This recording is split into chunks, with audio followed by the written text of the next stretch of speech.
And I understand what you're saying, and I get it. But at the same time, I have accepted it. I have accepted it. I have guaranteed it. And I would be shocked if, well, they ended up not picking Cam Ward. You know, if they trade the pick, then I'll be stunned, even though they've said to everybody, oh, we might have the trade. We might have, I don't know. But when I hear just accept it, what I really think fans are saying to me, whether it's the text line, Twitter, etc., is just embrace it. We know you don't think Cam Ward is an elite prospect, Jared, but he's going to be our guy. So let's pretend that he is an elite prospect. Let's pretend that he is the guy. Let's go all in. Jared, get behind it.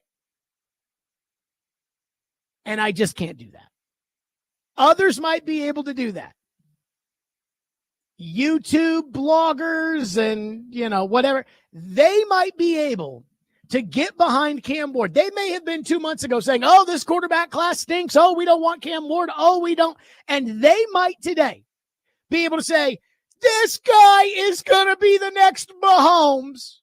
Not saying all of them, because some of them thought that to begin with. But a lot of them have changed their tune. I can't do that. And I'm going to tell you why. Because 10 years ago, in 2015, I was starting out at 102.5 The Game. I believe April 20th was my first day. It was at the Final Four when I told the owner of the radio station in Louisville that I would be headed home to Nashville. 10 freaking years ago. I can't even believe it. But 10 years ago, I did not want the Titans to draft Marcus Mariota. And the reason why I kind of thought Mariota would be a bust, and this is my, again, I'm admitting this freely because this is something that I would not do now, but this was 10 years ago, and we're all young. Scott Zolak, the midday host in Boston and the former backup quarterback of the Patriots, said that Mariota was going to be a bust, and I was like, well, he said it. I mean, it's probably true. So I did not want them to draft Mariota. And then my team drafted Mariota, and everybody, you people, loved him because that's the future. We can now see it, franchise quarterback. And I was skeptical. But I went to a training camp practice, watched Mariota just drop the ball right in the bucket to Delaney Walker, and right then and there, I got on board. And if you'll remember, and if Mookie is listening to the show, he'll know because he used to call every day to complain about me and Mariota, and I got so in on Mariota that you could not pull me out. That was like the Michael Corleone of Marcus Mariota. Could not pull me out. So my gut tells me that Cam Ward isn't going to be a franchise quarterback. I've watched the tape. I've listened to the analysts whose opinions I do respect, and have even listened to the analysts' opinions who I don't respect. I hope I'm wrong. I am a Titan fan. And I do see real talent when it comes to Cam Ward. But I'm sorry, I just cannot, for the sake of making people happy or for the sake of letting us live in la la land, I cannot pump toxic positivity. I cannot bring in sunshine when the forecast is calling for, in the case of Cam Ward, it looks like overcast skies. Not rain, not storms, not tornadoes, but overcast. And I'm sorry. If you want to tune in and just hear me tell you how good things are in Titanland, while they have the worst team in the league and are led by the coach who helped them achieve the worst record in the sport, and the president of football operations who was a part of this entire mess, I just won't do it. I have to keep every day. I keep hearing things that are good about Cam Ward, and then we discuss them. And I hear bad things about Cam Ward and bad things about this quarterback class and bad things of what this means. And we discuss it. But the one thing I've always said about this show, there is no agenda to this program. I try to be as fair as possible. There are some powerful people in high places who will get the business from me. Why? Because I try to be fair. There are some people who I think are wrongly accused, or some people who I think are wrongly knocked by narratives, and I will defend it. Barry Trotz, the general manager of the Predators, comes on our show every week, and I've already said I don't know if he can survive the goalie contract he gave up. Again, I got to be fair. So I'm sorry if you want me to, again, your words would be accepted that they're going to take Cam Ward. I've already accepted it. I've already guaranteed it. By the way, David Reed, has Ian given you access to the guarantee list? I just gained access to that list yesterday. So are we looking to add something to it right here? I'm not adding to the guarantee list yet, but I just, again, that's on there. Is that the last thing that's on the list, is me guaranteeing Cam Ward as the quarterback of the Titans? I don't think so. Maybe he missed that I must one? have guaranteed something. He was slacking off. Slacking. But I have guaranteed it. Cam Ward, in fact, let's add it now. I guarantee that Cam Ward will be the quarterback of the Titans. So I've accepted it. But accepting and embracing are two different things. I think this is a bad idea for the Titans. And I'm not going to be quiet about it just because it makes you feel better to think, yeah, instead of the fact that NFL.com's profile of Cam Ward gives him the same grade as Bo Nix, let's pretend that he's Caleb Williams or Trevor Lawrence as a prospect. I can't do that. And I love my team, but I can't just make stuff up. I did that 10 years ago with Mariota.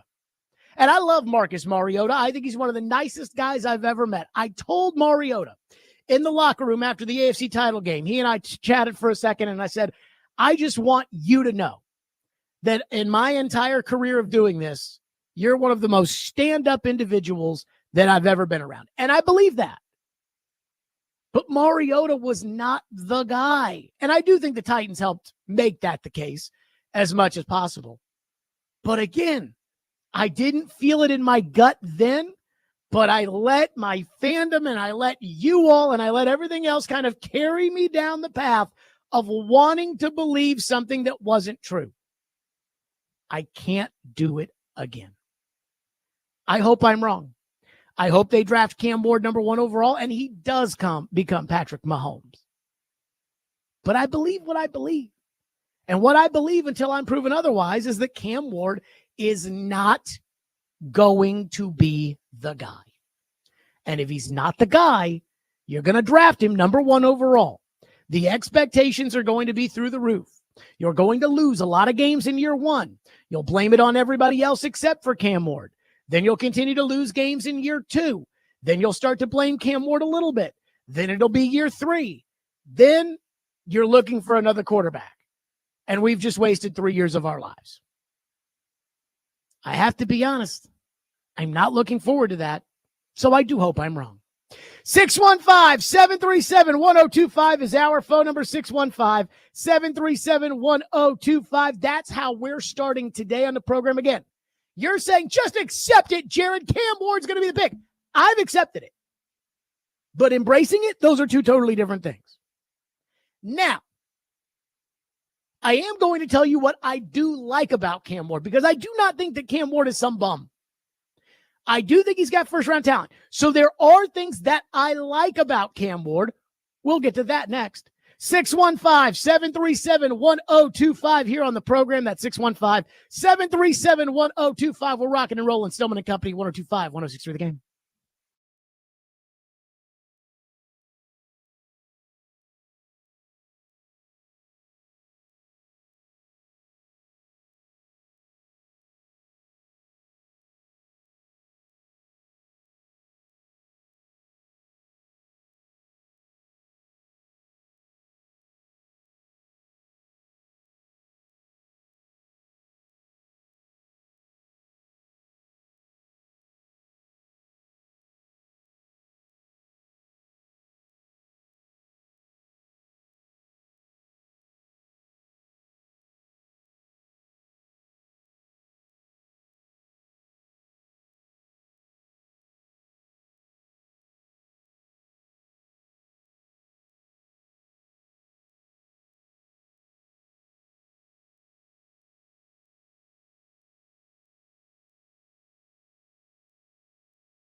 I think it's fair to say, and I'm talking about consensus now among football people you and I would talk to, not the people who talk on television, not the people who write in blog sites, people who actually look at tape and go out and work players out and know what they're looking at.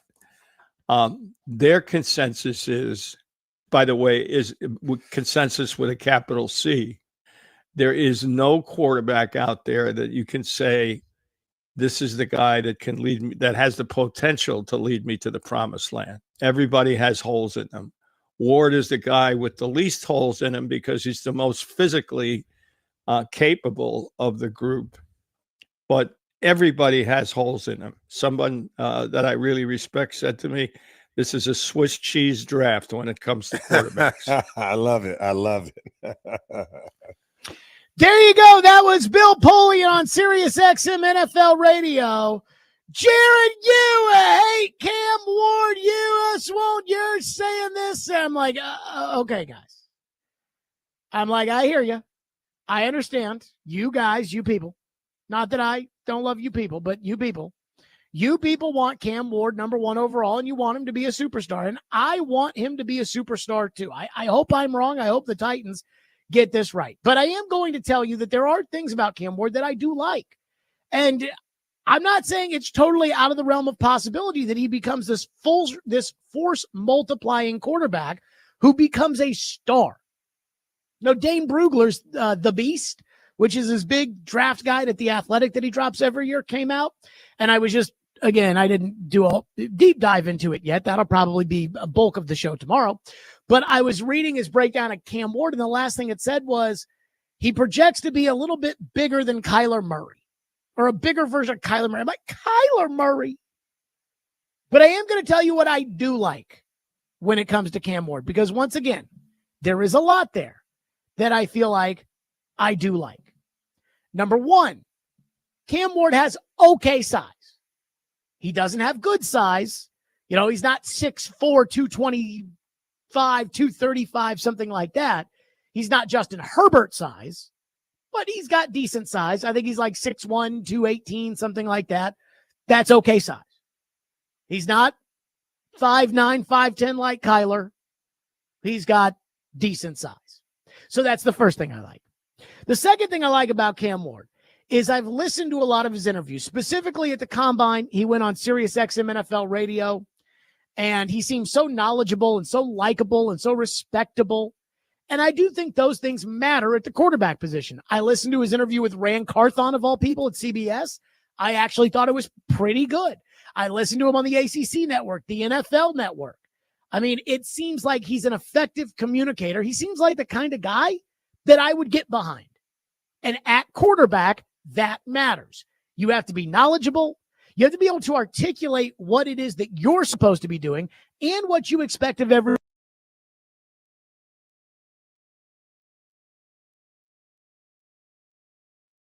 Always have to be likable. Phillip Rivers wasn't very likable. Jay Cutler wasn't very likable.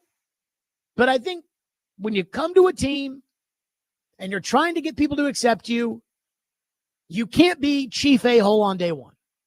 They get to be a little respectable. So I do like that. You know, I am impressed by his interviews. And I said after I did the tape breakdown on Cam Ward that it would matter to me how he did in the interviews.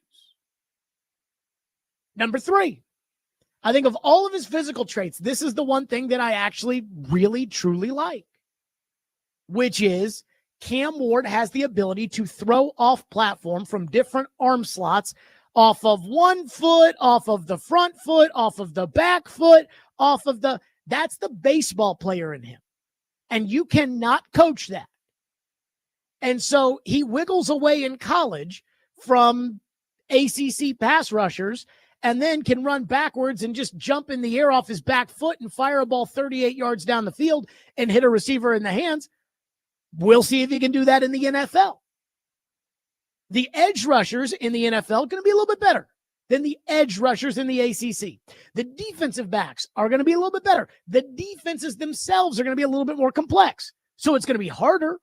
But that natural ability, Will Levis was so tight up top. You know, he was so big and bulky, and I say was, but is. He's so big and bulky, and Will Levis cannot drop his arm angle on the run and throw the ball. Cannot do it. Cam Ward can do that. And again, that's kind of that baseball in him. Guy bunts the ball down the third baseline. Here comes the charging third baseman. He's got to plant that foot and fire the ball to first base. Ball gets hit in the hole. Shortstop has to stop on his backhand, drop it off to the second baseman. Second baseman takes the throw. He's going to first. He's got a guy bearing down on him on a slide. Like, those are kind of off balance, off platform. You know, it's starting to break down a little bit. You don't have the best grip on the seams on the ball. Like, that is, again, something you cannot coach. And I think Cam Ward has that. Another thing I really like about Cam Ward is I do feel like, and we might see more of this, I hope that we see more of this in the future, which is guys are using college football truly as the minor leagues. Again, let's compare this to baseball. Cam Ward went to Incarnate Word. We all know the story. Incarnate Word, Washington State, Miami. So it was kind of like he went to Single A, where the competition at Incarnate Word was probably nowhere near the competition in the ACC or even the Pac-12. Now, the Pac-12 in 2023, I think, was significantly better than the ACC in 2024. So this isn't a completely apt comparison, but it is kind of like, okay, he went from Single A to Double A to Triple A. Now it's time for the majors. Again, in baseball, we don't draft somebody at 18 years old and just stick them out there and say, all right, you're in the major leagues now, son. Again, it's Single A, Double A, Triple A. Now, the best players don't spend a ton of time at Single A or Double A before they get the call up, and some teams just call guys right up from Double A. So it doesn't mean that you have to go Single A, Double A, Triple A. But I do think Braden Fisk of the Rams is an example of this, and we're going to see more of this, which is guy starts off at a lower school, he develops into something better, he goes to a better school, maybe he goes to the best school, and then boom, he's ready for the pros. So I do think that's a good thing for Cam Ward. And I think Cam Ward, the final thing that I like about Cam Ward is I think he's got a pretty strong arm. I mean, it's not Jay Cutler's arm. It's not Aaron Rodgers at his peak. It's not that arm. It's not Cam Newton's arm. It's not even Will Levis or Anthony Richardson's arm, but that's okay because you don't need a bazooka. Joe Milton has a giant arm. I do not want Joe Milton playing quarterback for the Titans, but I do think you need enough arm strength. When Shador Sanders is in the middle of a pro day workout wearing a t-shirt and shorts and the ball is coming off his hands and wobbling in the air, I don't like that. Especially, again, not that I'm farming their land because I could give a rat's ass what the Browns and the Giants do. But if I'm the Browns or the Giants and I'm looking at Shador Sanders and here he is indoors at Colorado throwing a wobbly football and I'm thinking about what it's going to look like in Cleveland in January, I'd be a little nervous. Same with the Meadowlands. Cam Ward's got a strong enough arm. So I like his size. Again, would I like him to be bigger? Yes. But he's got okay size. I've listened to his interviews. I think he comes off as knowledgeable. I think he comes off as respectable. I think he comes off as likable. And I think that matters at quarterback. I love the ability he has to throw off platform. Now, that may get him into trouble in the NFL, but we don't know. But it's the kind of thing you cannot coach. And again, I should have included this in the list too. When all that stuff breaks down and he has to throw the ball off platform, again, unlike Will Levis, he's got a very cool temperature to him while he's doing that. Yeah, I'll throw it off the foot to the side. It's fine. Not a lot of panic. I like the fact that, again, he's kind of gone the baseball route. Incarnate Word, Single A, Washington State, Double A, Miami, Triple A. Now it's time for the majors. And finally, I think he's got a strong enough arm to play in the league. So for all you people out there that think, oh, Jared, he hates him. He hates him. There are things I like about Cam Ward. And I do think Cam Ward is a first-round talent. I think Cam Ward is a first-round talent. But more like 17th in a draft. Not number one overall. I would like to see Cam Ward sit the bench. I know that's not going to happen. But there's a difference between, yeah, I like this guy, I think he can play, or I would not risk my career in drafting him number 1. And that's where I sit. 615-737-1025 is the phone number. 615-737-1025. We'll get to your phones. Plus, I'm fine with you guys wanting to be optimistic. I'm fine with Titans fans that want to think, you know what, Jared, Cam Ward, you'll see. I'm fine with that. What I'm not fine with is just some factually incorrect, in your feelings bullcrap. And there is some of that that's starting to happen. We'll get to that next. 615-737-1025 here on the program. That's 615-737-1025. Speaking of minor league baseball, tune into Sports Talk 8:30 tonight as the Sounds take on Memphis. Pregame starts at 6:20 and the first pitch is at 6:35. Coverage also available on the Game Nashville app and at theGameNashville.com. Sounds Baseball on 94.9 The Fan, presented by Twin Peaks and Family Leisure.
Let's go to Tennessee now, where Cam Ward is expected to go as the #1 overall pick. Quarterback has been a problem for the Titans over the last 2 seasons.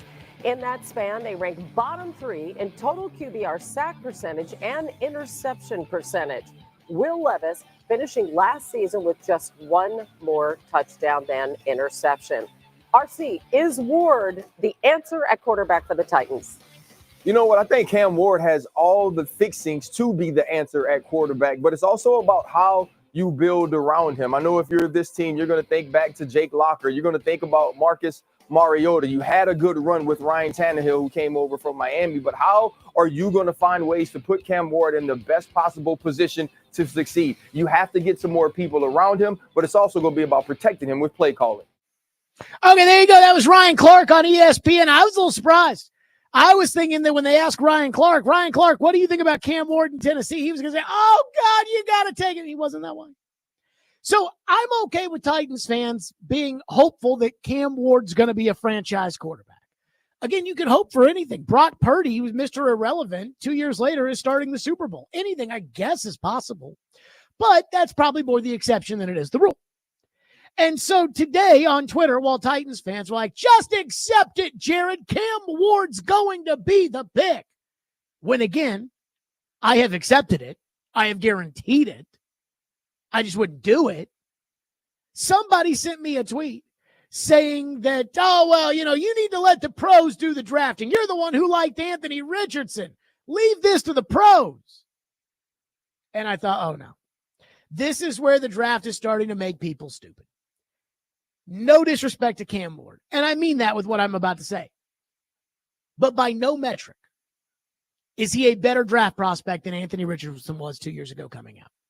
Now, I've said, look, maybe if I was general manager of the Colts, I'd be packing up my bags and moving on out because I would have been fired for drafting Anthony Richardson.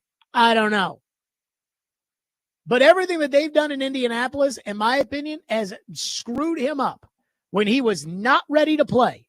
And they got into a contract war with their running back, and they didn't get him a tight end, and they put him out there and got him hurt. And again, that's their business, but I believe that they have done their best to ruin him.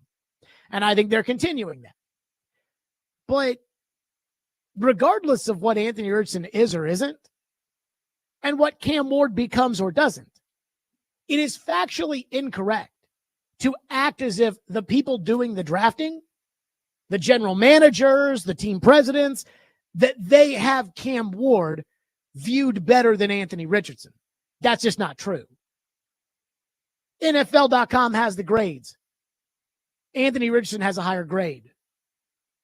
Matt Miller at ESPN put together a compilation on March 1st of this year of NFL scouts, executives, and analysts, and asked them to rank the quarterbacks where you have them coming out. Not what you think now, but when they were coming out.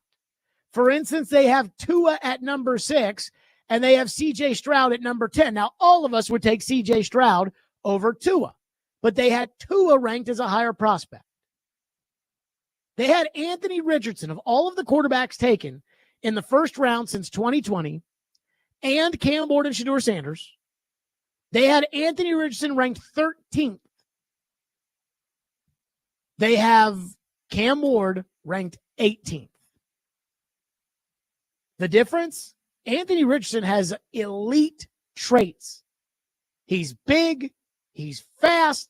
He's got a huge arm. He's got all these different things. Now, could he ever put it together? Again, he didn't play enough in college. That was a problem.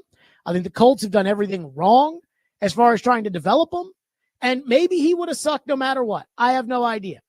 But where they ranked his prospects, I remember reading one scout who said when it came to Richardson, think of Brett Favre's arm with Michael Vick's athleticism. Nobody's saying that about Cam Ward. So it's one thing to hope that Cam Ward can be a better player than Anthony Richardson. To think that Cam Ward can be a better player than a lot of quarterbacks in the NFL. It's another thing to say things like, Cam Ward is just ranked so much better than the guy you like. That's just not true. That is factually inaccurate based upon pretty much any report. 615-737-1025. Let's get to your phones. Your phone lines are driven by WilsonCountyHyundai.com. That's 615-737-1025. One texter says, I don't think people understand that you want to draft based off a set of rules or principles instead of how fans want to, and that's hopes and dreams. So here's what it comes down to with like the principles and there's a receiver right now that everybody thinks is the top receiver in the class, Tetaroa McMillan out of Arizona. And I have seen highlights of McMillan play, and McMillan looks good. He actually, when I watch the highlights, I'm like, that kind of looks like A.J. Brown out there. Then he didn't run at the combine, which I thought was concerning. Fast guys run fast, slow guys don't run. Then he ran at his pro day, and scouts clocked him at 4.55. That's the same as Treylon Burks. And I said, he's going to fall down the draft board. And it's like, well, but who cares about a 40 time? I was listening to Bill Polian. Again, I know a lot of you out there for some reason think Bill Polian sucks, even though he kept making Super Bowls as a general manager and has a gold jacket. And I was listening to Bill Polian yesterday, and Bill Polian was talking about how in Indianapolis, when it came to drafting a receiver, there were certain parameters you had to meet. And if you ran faster than, or if you ran slower than a 4.51, you were out. So why am I bringing this up? Because Treylon Burks ran a 4.55. A.J. Brown ran a 4.95. You see the difference? A.J. Brown would have been an acceptable, draftable player by Bill Polian's Colts. Treylon Burks wouldn't have been. That's why parameters matter. That's why principles matter. That's why, again, I'll never bang Floyd over the head for not drafting Randy Moss. The entire 1998 draft, which is up on YouTube, the entire 1998 draft, after they got over the whole Manning and Leaf thing, was ESPN debating and discussing how far Randy Moss was going to fall because of his off-the-field problems. Dick Vermeil said he'd be off the board. Tony Dungy said you have to err on the side of caution. Jerry Jones in Dallas held the 8th pick and didn't want to take Randy Moss. And Randy Moss wanted to go to the Cowboys. But again, those are the standards. Those are the rules. And for some reason, I think sometimes fans are just like, oh, but Jared, look at this one highlight on YouTube. Oh, my God. One texter says, there's one thing I can appreciate about you, and that's your bluntness. Keep up the good work. Again, I mean, I hope I'm wrong. There's this big kind of debate on Twitter right now. And again, maybe I'm spending too much time on Twitter, but there's this big debate right now because there's a student reporter who covered the Florida Gators. And she's like on Twitter being like, oh, I'm so excited about the game. And oh, I can't cheer on press row, but oh, I can't. And I bet you I would love to ask Joe when he joins us for Jared versus Joe today, how up his tush it got seeing this student reporter on press row at his sacred Final Four, knowing that she was rooting for Florida.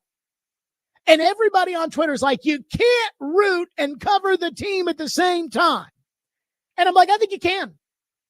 Now, granted, I'm not publishing articles and telling the story. I'm more opining than anything else. But I love the Titans. You just have to be willing to keep it real. You have to be willing to say, like, oh, yeah, no, I don't like this. Oh, I don't like this, coach.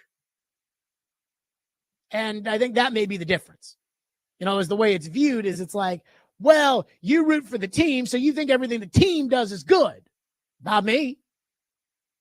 But I absolutely root for the team. And I don't think it's a problem. LD from McMinnville says, I do not like Cam Ward at number 1. But if the Titans draft Cam Ward number 1, and because I'm a fan, I hope he becomes a superstar, but I'm doubtful. If I can have a wish and it come true, it's that on draft night, I get to watch you celebrate a trade out of the number 1 pick by the Titans. And last thing, tell the Braves to get their act together. Hey, the Braves did win last night. And I did watch the game last night. It was very entertaining. Try not to think about the record. I've always said when it comes to baseball, not to worry about records until Memorial Day and not to worry about the wild card. And this was when there was one wild card, but now with all the extra wild cards until July 4th. So I need to stand by that. Again, I'm not going to get worked up until Memorial Day one way or another. The Braves did stink it up to start the year. Somebody else, when I talked about Cam Ward with single A, double A, and triple A, Kevin says, look at Jared talking baseball stuff like he knows what he's talking about. Bless his heart. Like I know what I'm talking about. I know what I'm talking about. I absolutely know what I'm talking about when it comes to baseball. Trust me. Not to name drop, but I was at Kurt Schilling's house earlier today. 615-737-1025 is the phone number. 615-737-1025. Former Titans receiver Chris Sanders. How does he feel when it comes to Cam Ward? He said that he doesn't know. And then I got to get on him about this 35th pick because we don't do enough talking about the 35th pick. We'll do that coming up next. Chris Sanders will join us. 615-737-1025. 1025, the Game and Green River Whiskey have teamed up to give to give away tickets to see Lainey Wilson at Bridgestone Arena in the all-inclusive Eurostone Club on Thursday, October 2nd. Tune in to Chase and Big Joe tomorrow during the 9 a.m. hour for the keyword to text in for your chance to win tickets. Green River Whiskey. Sit back, relax, and bourbon. Green River Distilling Company, Owensboro, Kentucky. Alcohol by volume varies by product. Please drink responsibly.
Stillman and Company. By the way, be sure to join us. Speaking of baseball, the Atlanta Braves Country Road Trip is coming to town and teaming up with the Nashville Predators on 102.5 The Game. Join us at the BetMGM Sports Lounge in Bridgestone Arena on Wednesday, April 16th for a Braves watch party as they take on the Tampa Bay Rays at noon. There will be free giveaways like hats and T-shirts. Plus, you could win autographed baseballs and free Braves tickets to a game of your choice. Also, the first 15 people in the door win a pair of Preds tickets to that night's game. For more details, visit theGameNational.com/events. And speaking of baseball, let's give away some tickets. Be caller 5 right now at 615-737-1025, and you will score a family 4-pack of tickets to see the Sounds take on the Memphis Redbirds at First Horizon Park tomorrow. So be excited for that. Former Titans receiver Chris Sanders joins us now on the program. So, Chris, I'm going to start you right here when it comes to Cam Ward. I'm going to start you right here on Cam Ward with this, which is, other than hope, which he would bring the Titans because the fans are already hoping and they're ready for him. What makes you feel good that he can be a franchise quarterback?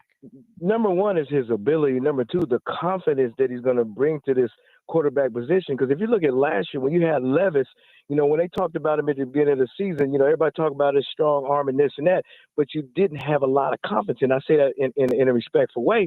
But now you got Cam Ward that has not confidence, but confidence that he can come in here and turn a franchise around that didn't have no hope. So I know he's going to be a rookie. I know he's going to have some bumps and bruises. But at the end of the day, here's a guy that can be the face of your franchise and bring some excitement, but also try to win some ball games with this kid. Okay, so I have been looking at the entire, the entire mock draft verse, everything. We all know that it's all Cam Ward to the Titans, but they're starting to do these 2-round mock drafts.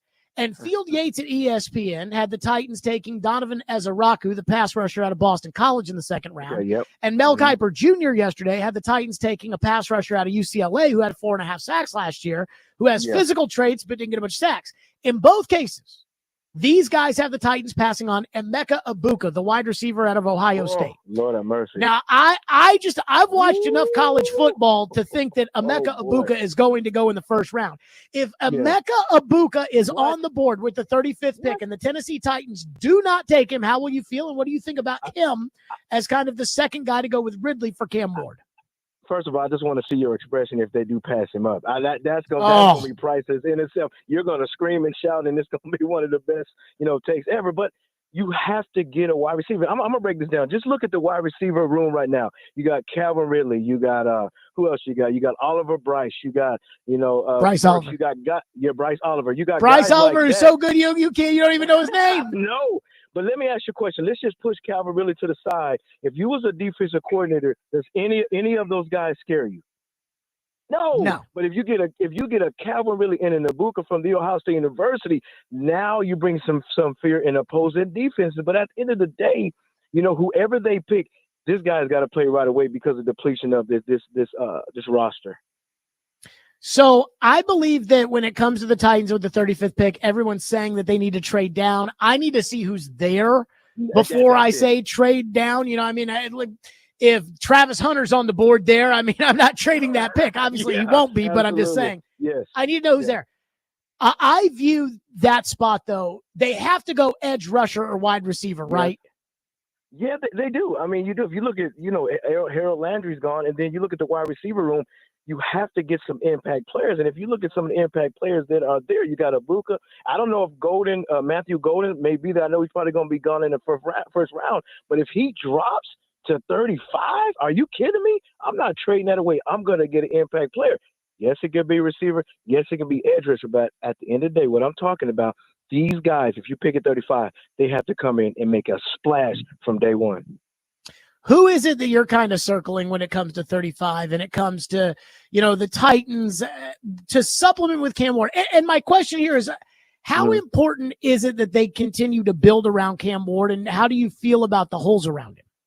You have to. When you say build around him, you have to get some playmakers because, if you look at the Philadelphia Eagles, you look at the two-headed monster they have. They have Brown and they have Smith. Those guys are playmakers. If you look at the Tennessee Titans, you have Calvin Ridley and nobody else. You have to get somebody that brings something with it, because if you have Calvin really out there by himself, they're going to double him and take him out. But now if you have somebody on the other side, like Matthew Golden or Luther from Missouri, one of those guys that can come in and be a number two to Calvin Ridley, now you're building around him. And then you got, I know you don't like this, maybe get a second or third running back that can, take the pressure off of Pollard to where when he comes out, the next guy can come in and make some plays. So I just think that at that 35 range, you got to make sure that he's not just a guy, he's a guy that can come in and make some plays. So when it comes to the Titans, Chris Sanders is with us on the program. Yes, I don't disagree with you about needing to get players around Cam Ward and getting sure. I do think about it like this, though. And I was talking about this in the last segment. I actually got it wrong. A.J. Brown ran a 4.49. I knew that it was 9, right, and I just got the number wrong. Bill Polian said that when he was general manager of the Colts, if you didn't run a 4.51 or faster, he didn't draft you. And again, Traylon Burks 4.55. A.J. Brown 4.49. There is a difference between those two speeds. I do wonder, Tararoa McMillan is a guy that people thought was a top 10 pick in the draft. He didn't run at the combine. He ran a 4.55 reportedly at his pro day. Chris, I don't know if he makes it out of the first round, but it would not surprise me given that speed and the premium on it. Is that something you would excuse? A guy running a 4.55, or would you say, no, I need some more speed on my football team? Yeah, I may need some more speed, but it all depends on what the receiver is. If you look at Jerry Rice did run a fast 40 time, but here's what he did. He created separation. That's number one. Number two, he understood how to run routes. And number three, he understood how to get in and out of his cut. So even though, McMillan ran a slow 40 time 4.55, just look at the intangibles. What does he do at the line of scrimmage? Does he get the guy off the spot? Does he understand what to do at the top of the route? Does he lie with his eyes? All those things that you want in a receiver. So I went back and looked at him. Okay, yeah, he ran 4.55, but look at the intangibles that he brings to the game. He creates separation. He understands how to run routes. He's long. He makes the big catch. So, yeah, he might not have run a 4.5, but he plays 4.5 because there's a lot of guys that maybe run 4.3 and 4.2, but they play 4.7. So it just understand on what you're looking for that benefits your team. I hate that. No, it's the truth. You listen. I hate it. Let me tell you something. It's okay. Torrey Holt. What did Torrey Holt run in the 40? I have no idea. 4.6, 4.7. It's more than just being fast. This is what drives me crazy sometimes because you see a lot of great receivers that run good times. Why don't they pan out? Because they don't understand how to run routes. When I got drafted in 1995, I ran in my pro day. I ran 4.21, and then I ran 10.21 in the 100-meter dash.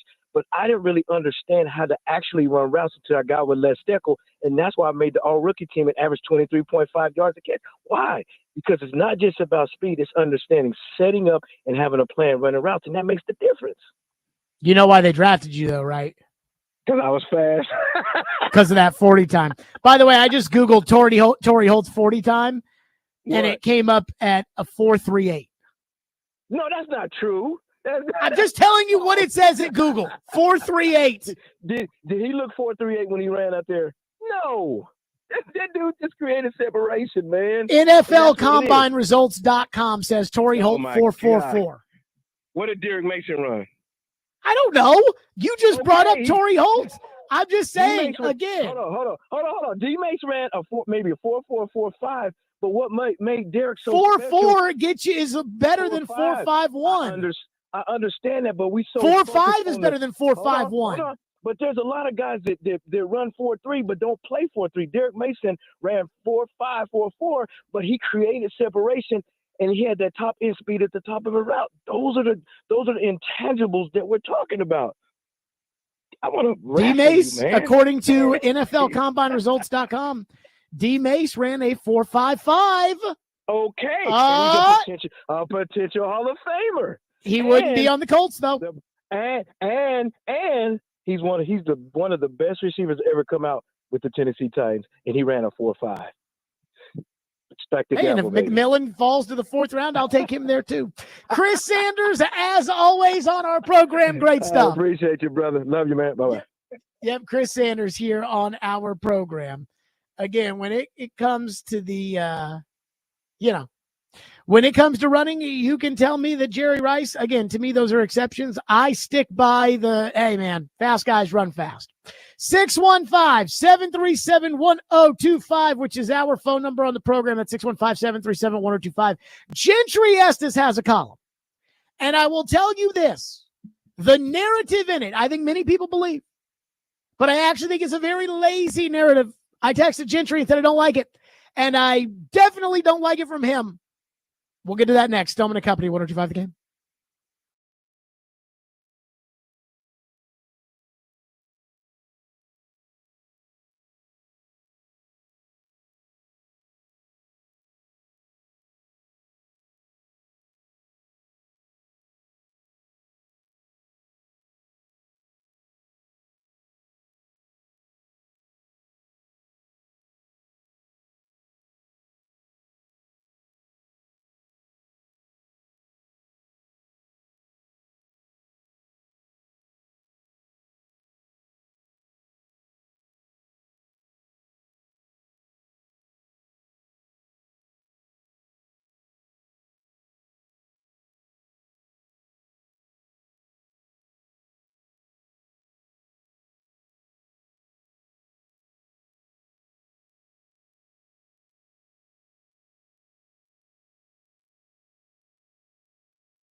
Stillman and Company, 102.5, 106.3 The Game, streaming live on Twitter, Twitch, YouTube, and Facebook live from the Busy Bee Plumbing, Heating, and Air Conditioning Game Nashville studios. We are presented by the Southern Bank of Tennessee.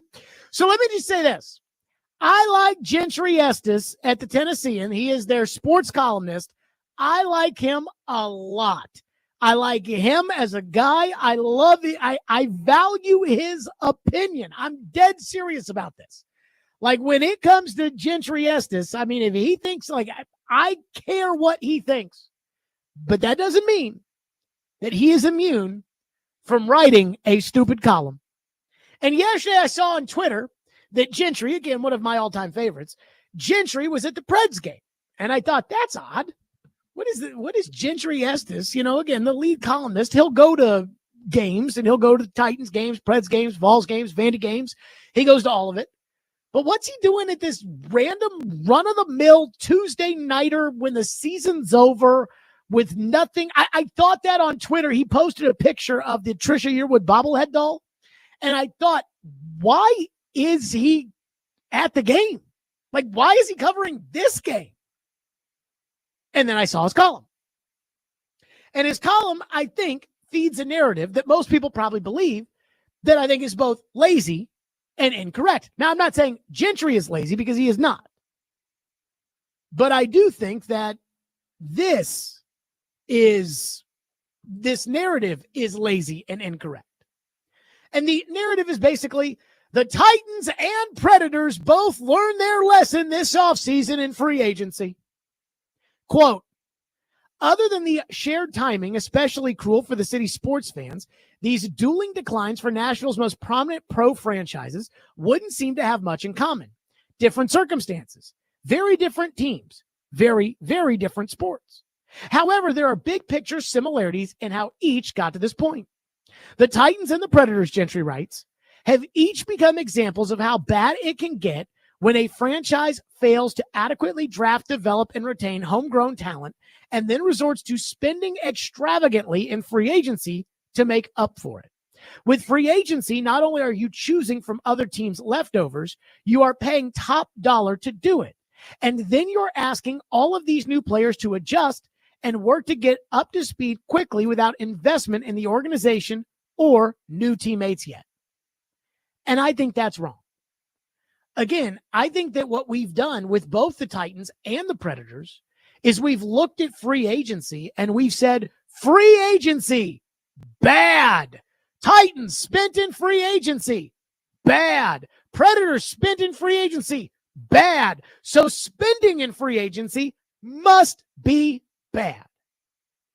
And I think a lot of people believe that.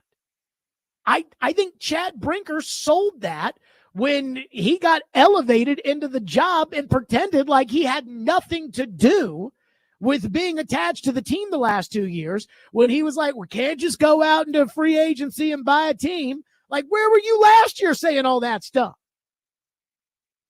Free agency, bad. First of all, let me just say this. And Gentry knows this. But this is why I'm disappointed in him, because I think Gentry's probably one of the better critical thinkers in town. Like, when he really thinks things through. So when Gentry told me that he believed in the NFL salary cap a year ago, I was quite depressed because I expected better out of him. But first of all, free agency in hockey and free agency in football are totally different. Because in hockey, there's no franchise tag and the salary cap is real. And not only is the cap real, but so are the taxes.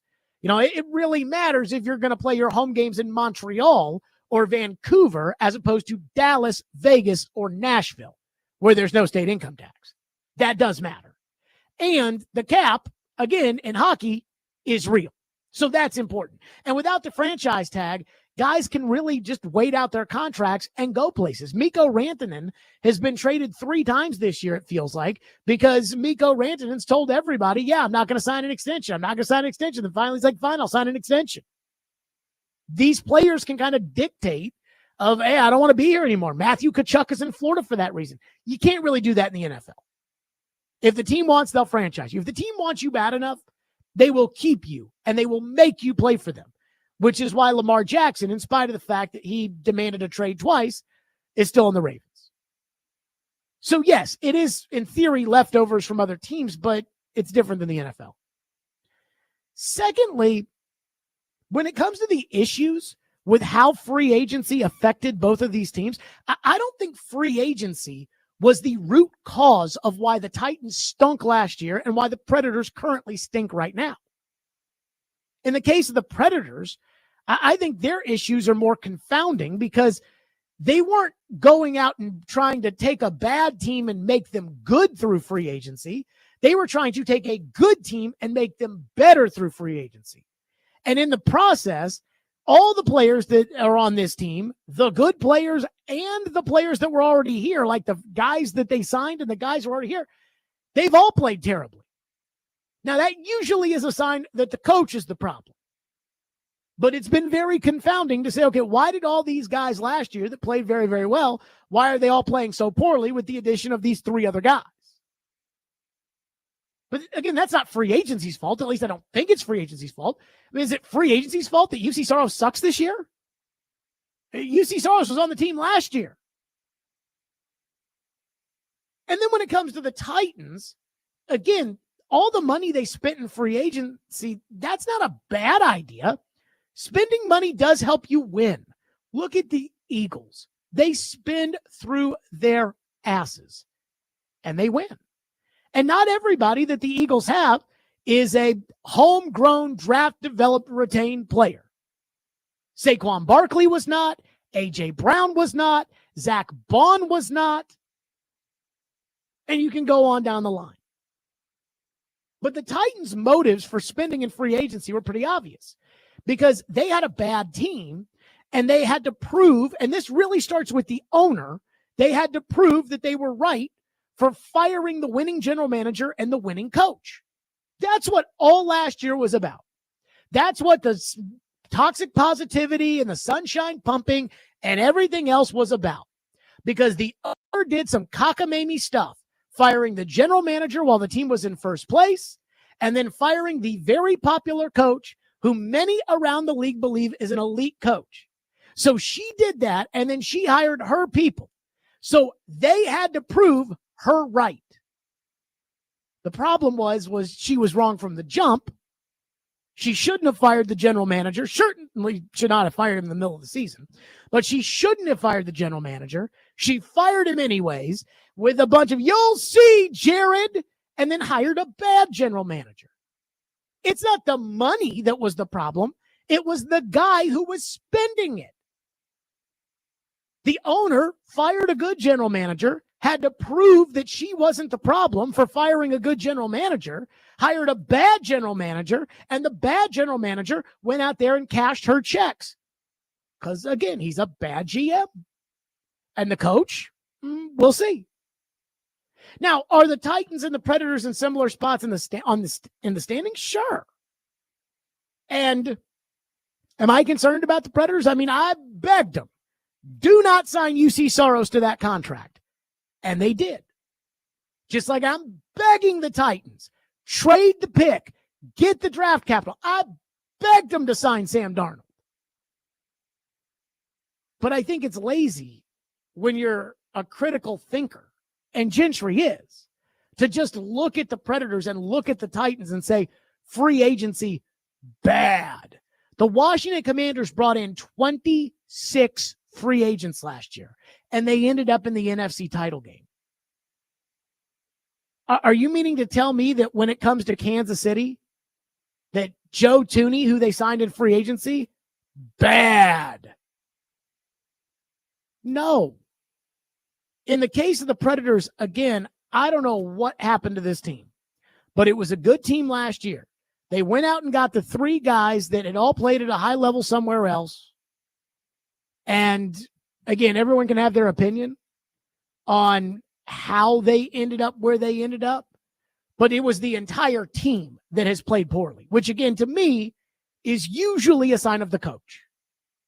And with the Titans, that was a bad team that tried to lie to themselves, that they didn't hire a bad general manager, that they didn't draft a bad quarterback, that they didn't kick out Mike Vrabel because he was too mean, so they brought in a new coach. They were trying to prove that they could fix their bad team with their bad general manager because the owner fired the good general manager, And when you let a bad general manager go spend a bunch of money, he's going to do what bad general managers do, which is ignore right tackle and pay a bunch of money for running backs and old corners.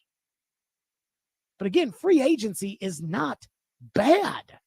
And I hate when it's like, well, the Titans spent their bad and the Preds spent their bad. Free agency, bad. It's a little bit more complex than that. 615-737-1025, which is our phone number, 615-737-1025 here on the program. Gentry says, I did not write that free agency was the root cause. I spelled out that it was the result of failure in drafting and developing. Well, I can agree with you on that, but you got to blame David Poyle for that. That's like the guy that texted in yesterday and was like, ask Barry Trotz why we passed on Wyatt Johnson. And I'm like, Barry Trotz wasn't here then. So why am I going to ask him about that? 615-737-1025. Speaking of Barry Trotz, he knows who he would pick. He said on the show yesterday, he knows who he would pick at number one. But I would tell you this. When it comes to the Predators, I'm starting to feel a little bit more optimistic about who they may draft, and I'll explain why. We'll do it next. Stillman & Company, 615-737-1025. Stillman & Company, by the way, speaking of the Preds, want to win tickets to a Preds game? Be listening to Robbie and Rex Road tomorrow morning for Preds Pick to Click. All you have to do is guess a Preds goal scorer, and if they put the puck in the back of the net, you win. So be listening tomorrow morning for your cue to call on Robbie and Rex Road.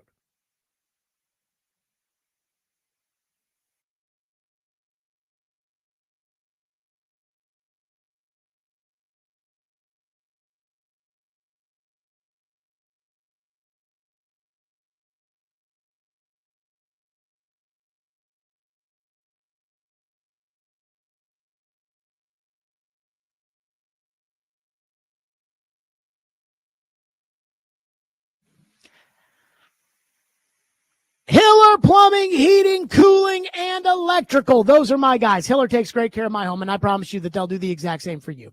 That when it comes to plumbing, HVAC, or electrical emergencies, nobody wants to deal with it. That includes me. Most of the time, you do not know what it'll cost, if something will get fixed correctly, or if someone is just trying to sell you something that you do not need. You don't want any of that. When you call Hiller, their experts are going to solve your problems, and they will solve them quickly. Hiller Plumbing, Heating, Cooling, and Electrical. The price you're told is the price you'll actually pay, with no hidden fees or surprises on your bill. Again, I can vouch for this because I use Hiller right here at my home. So book online now at happyhiller.com. That's Hiller. Call the Hatfish Truck today.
Who's the best player? I can't tell you. You just have to read your. Have you made up your mind, though? Like, right now, if the Nashville Predators were on the clock with the first pick, do you know who you would draft? I would. Misa. Oh, you want a reaction from me? Yes. No, you're not getting any reaction from me. I want to know who you want to take number one. Do you play with the little mock draft simulators to see how often you end up in the top three, or to see? Because I sometimes click those and I get upset how often I don't end up in the top three, because I'm told that the top three is where you need to be this year to get one of those three good players, and that San Jose wants the defenseman no matter what. And I could see you, like, if you get one and San Jose gets two, I could see you trading back with San Jose so they can make sure they get the defenseman, and then you can get the center and then maybe pick up something else. But every time I do the little sim lottery over here, sometimes it's up. You're picking fifth now. That's bad. Up, sim it again. You're picking fourth now, and it frustrates me. So you don't do any of that. No, that would frustrate me. I don't even know what that is. Tankathon.com? No. There you go. That was Barry Trotz on the show yesterday. He says he knows who he would draft number one overall. Now, I have told you this. I am not sure I completely believe in the sanctity of the NHL draft lottery. I'm not here to tell you it's rigged, but that whole 2020 draft lottery where they set it up so the teams that lost the play-in ended up all with a shot to get the number one pick. It wasn't very likely for that to happen, and then it did. And then it was like, okay, which one of these teams that lost the play-in is going to get the number one pick in the COVID draft? Let's see. New York. I'm like, okay. So I've always been very skeptical of the, again, integrity, sanctity, whatever you want to call it, of the NHL draft lottery. But again, we don't have any hard proof, so let's pretend that the lottery is real in case it actually is. The Predators have the third best odds of getting the number one overall pick. Now, I've read up on these draft lottery odds, and I don't totally understand exactly how this works. So basically, if a team like Pittsburgh, who right now is slotted 7th, the most they can move up is 10 spots. So they could move up to number one. You know, somebody who is 13th cannot move up to number one. So if the Rangers at 13 win the lottery, they move up to 3 or something like that. I don't totally get how this all works. I figure just pick the ping pong balls and go, but I guess that's just me. So the Predators have the third highest odds of getting the number one pick. They are pretty much guaranteed, I believe, to be picking 1, 2, 3, or 4, or 5. It's that way. Again, in fact, I just simmed the lottery on the tankathon.com. The Rangers jumped up 10 spots from 13 to 3. San Jose stays at 1, and Nashville is at 2. And I've been saying that I am scared to death that the ping pong balls are going to screw over the Predators, because I believe that there are 3 players: the Schaefer kid on defense from Canada, Misa the center, Hagens, the center out of BC, and that's it. And everybody else after that is, But last night I was listening to Boston radio on my way home from the game, and they were talking basically about the same thing because the Bruins stink. And they were talking about the top of the draft and these prospects and whatnot. And apparently there's a 4th prospect that we have not talked about at all, a right winger named Porter Martone. And I was listening to the scouting report they were giving about him. So when it comes to Schaefer, the defenseman, this is Scott Wheeler in The Athletic, who writes, Schaefer looks like a projectable number 1-2 defenseman who covers a ton of territory, can influence play in all 4 corners and 3 zones of the rink, and is never in a bad spot because of his ability to flow and gallop across the ice. It sounds like when they talk about the Schaefer kid, and he is big at 6'1", 183, and he'll get a little bit bigger, so he'll probably be about 200 pounds. It sounds like they're talking about Cale Makar. And I would take Cale Makar on the Predators, even though you guys know me. I want a big boy forward. I think they need centers, but I will take Cale Makar on the back end. You pair Cale Makar and Yossi up, and then when Yossi moves on or moves down, then in comes Mullendijk. I'll do that. The second guy is Misa, the center out of Canada, out of Saginaw, wherever the hell that is. He is the number 1 center in the draft, and they say that, according to Scott Wheeler, that he's in the top 5 mix, has taken it to another level altogether, and has shown some real star quality this year. He has a strong case to be the first player and even stronger to be the first forward picked in the draft. So again, 6-foot center, number 1 center, sold. Higgins is third. Now, I'm a little concerned about this. Higgins is 5'10". That makes me a little nervous because I want big guys. But they say that he's one of the best, and we've talked about him all year. They say with Higgins, this is again Scott Wheeler at The Athletic, Higgins profiles as a top-of-the-lineup play-creating center in the NHL with a similar profile to Utah's Logan Cooley. I remain a big believer in him and his game. Need a little bit better than Logan Cooley, but that's just me. And then there's number 4, Porter Martone, who I'd never heard of. He is a right winger. He is 6'2". He's from Brampton, and he's, of course, from Canada. He's currently in the OHL. And according to, I like his size that they're talking about, but again, I've been thinking center. They say the thing about this guy is he freaking scores. That he is the biggest difference. He scores. And I'm like, you know what? Even if it's a winger who scores a lot, think Kane, Tarasenko, that kind of player, you can still be a big boy forward who's a winger. According to the Scott Wheeler report, he finished with 98 points in 57 games. He is a legitimate top prospect. Martone plays a physical, direct game with real skill and scoring ability. My viewings before this year had honestly been a bit of a mixed bag, with game notes in which I thought he looked like a stud and others which I left the rink not feeling like he made much of a mark and wasn't in line with the hype.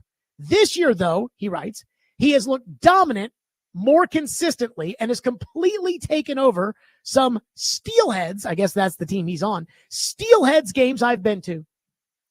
It says at the bottom of his thing, he has a lot of attributes: size, strength, power, shot, puck skill, and he's going to score goals. Again, a very important thing for me. Scoring goals. Shocking, I know. Make plays and potentially impose himself in the NHL when he really comes into his own.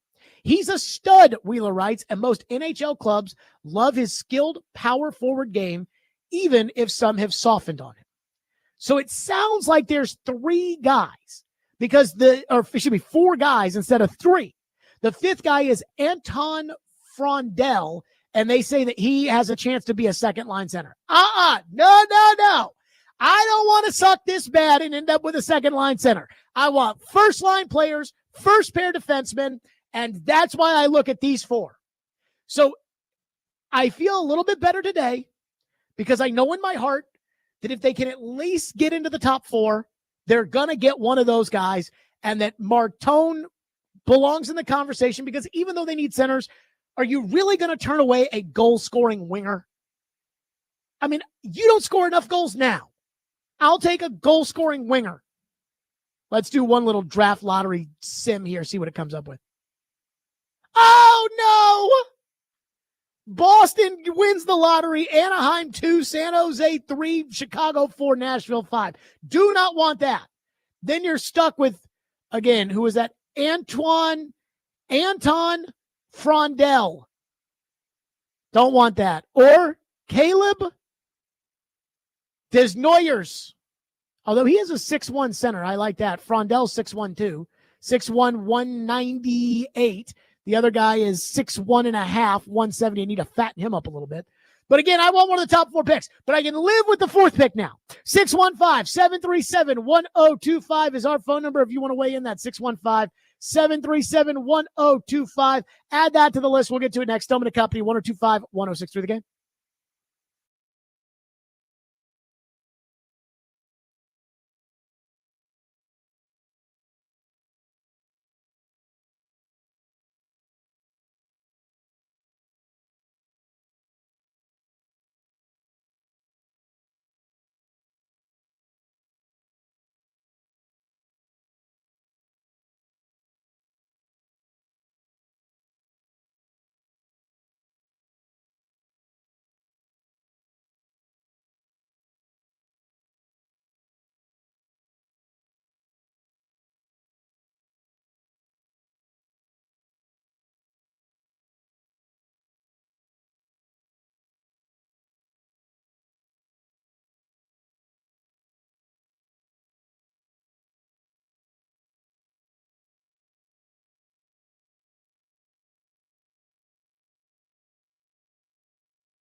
It's time for the 4th annual 615 Open Charity Golf Tournament. Cromwell Media, along with partners Fox 17, Outfront Media, and Social Indoor, proud to announce that we'll be back at the Hermitage Golf Course on Thursday, May 29th, to make a difference while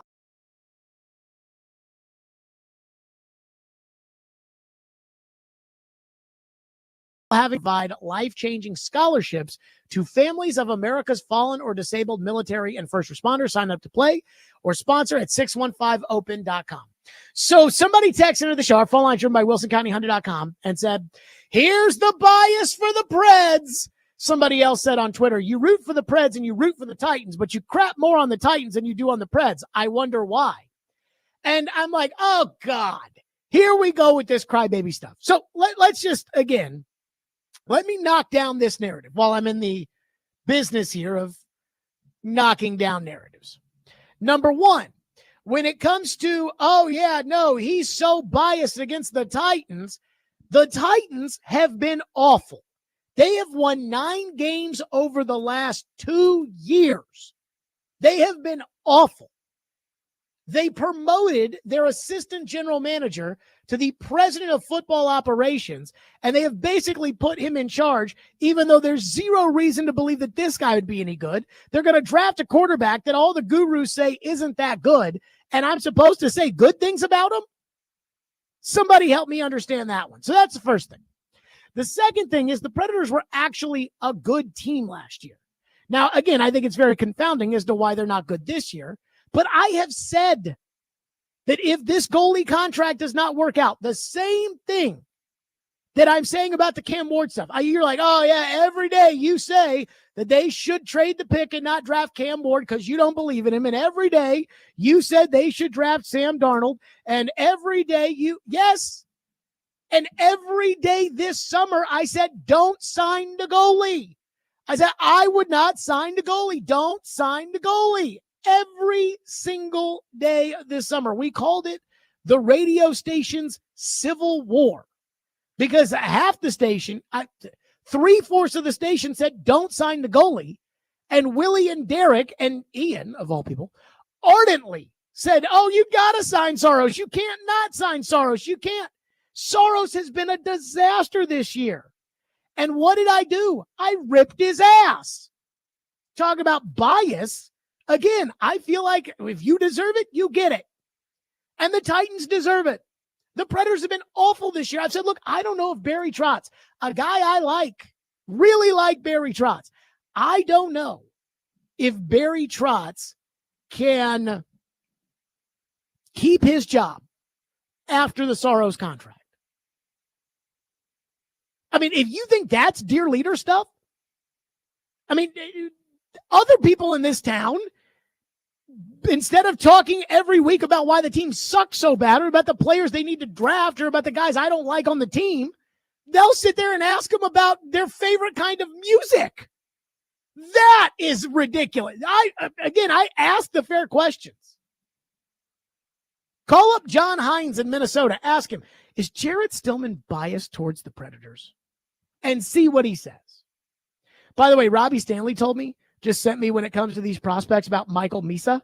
Apparently this Misa kid, who they may take second overall, has 62 goals in 65 games.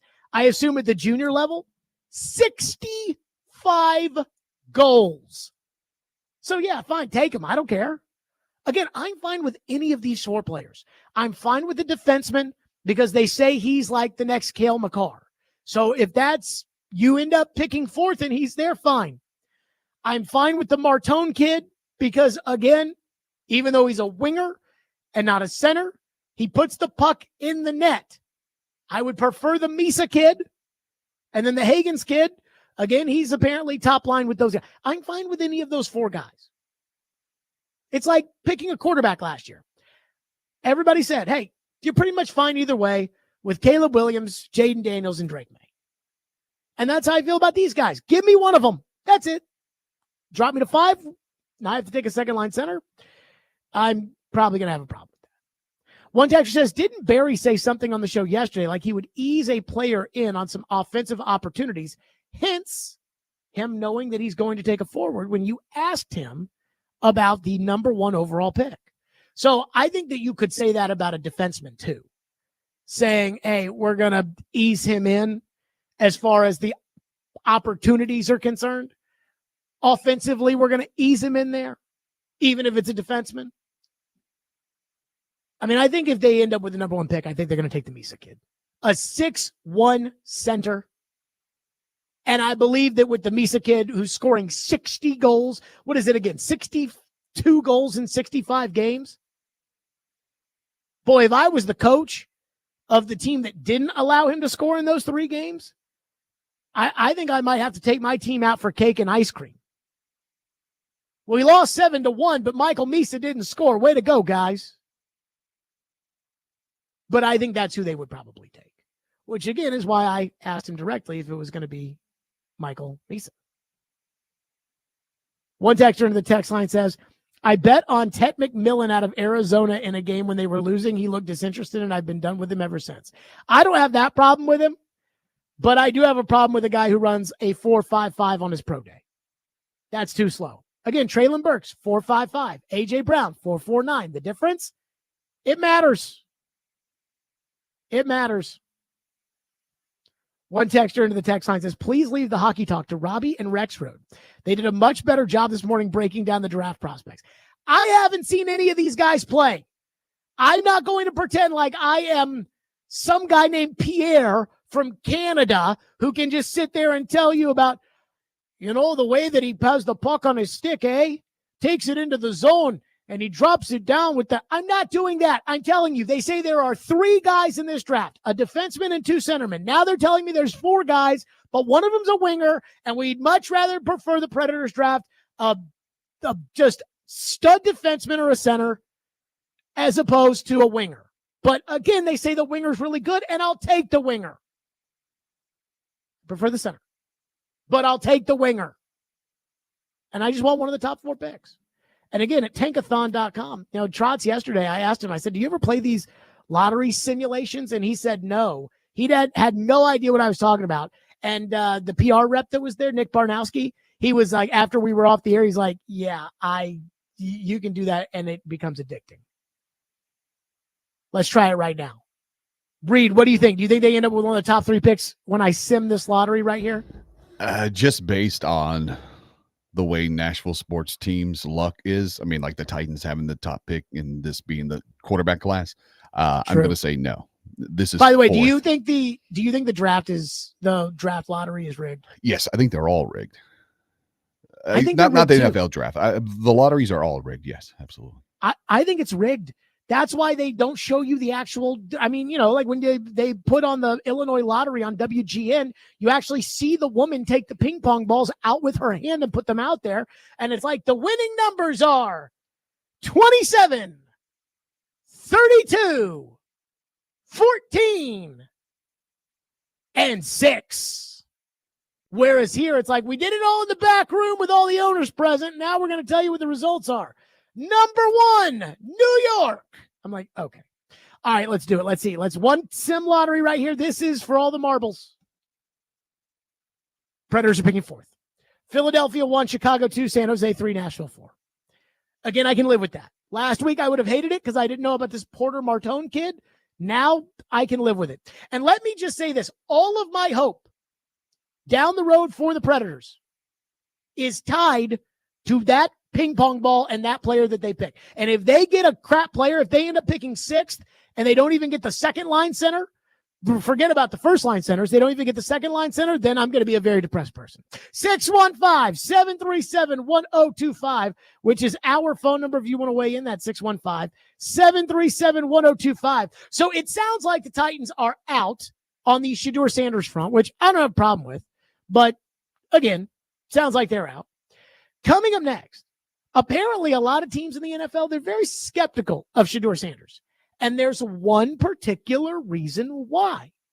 We'll get to that next. Stillman and Company, 102.5, 106 for the game.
Do you think Shador Sanders is worthy of a top 10 pick? Well, I'll start this way, and then I'm going to have Lewis sum me up. I don't think the Browns or Giants are going to take him, because I think the Browns will take either Hunter or Carter, and I think the Giants will take the other one. So I don't think either one of them are going to take him. Now, those are two great prospects, and if the quarterback is not quite on that level, you probably can't take him.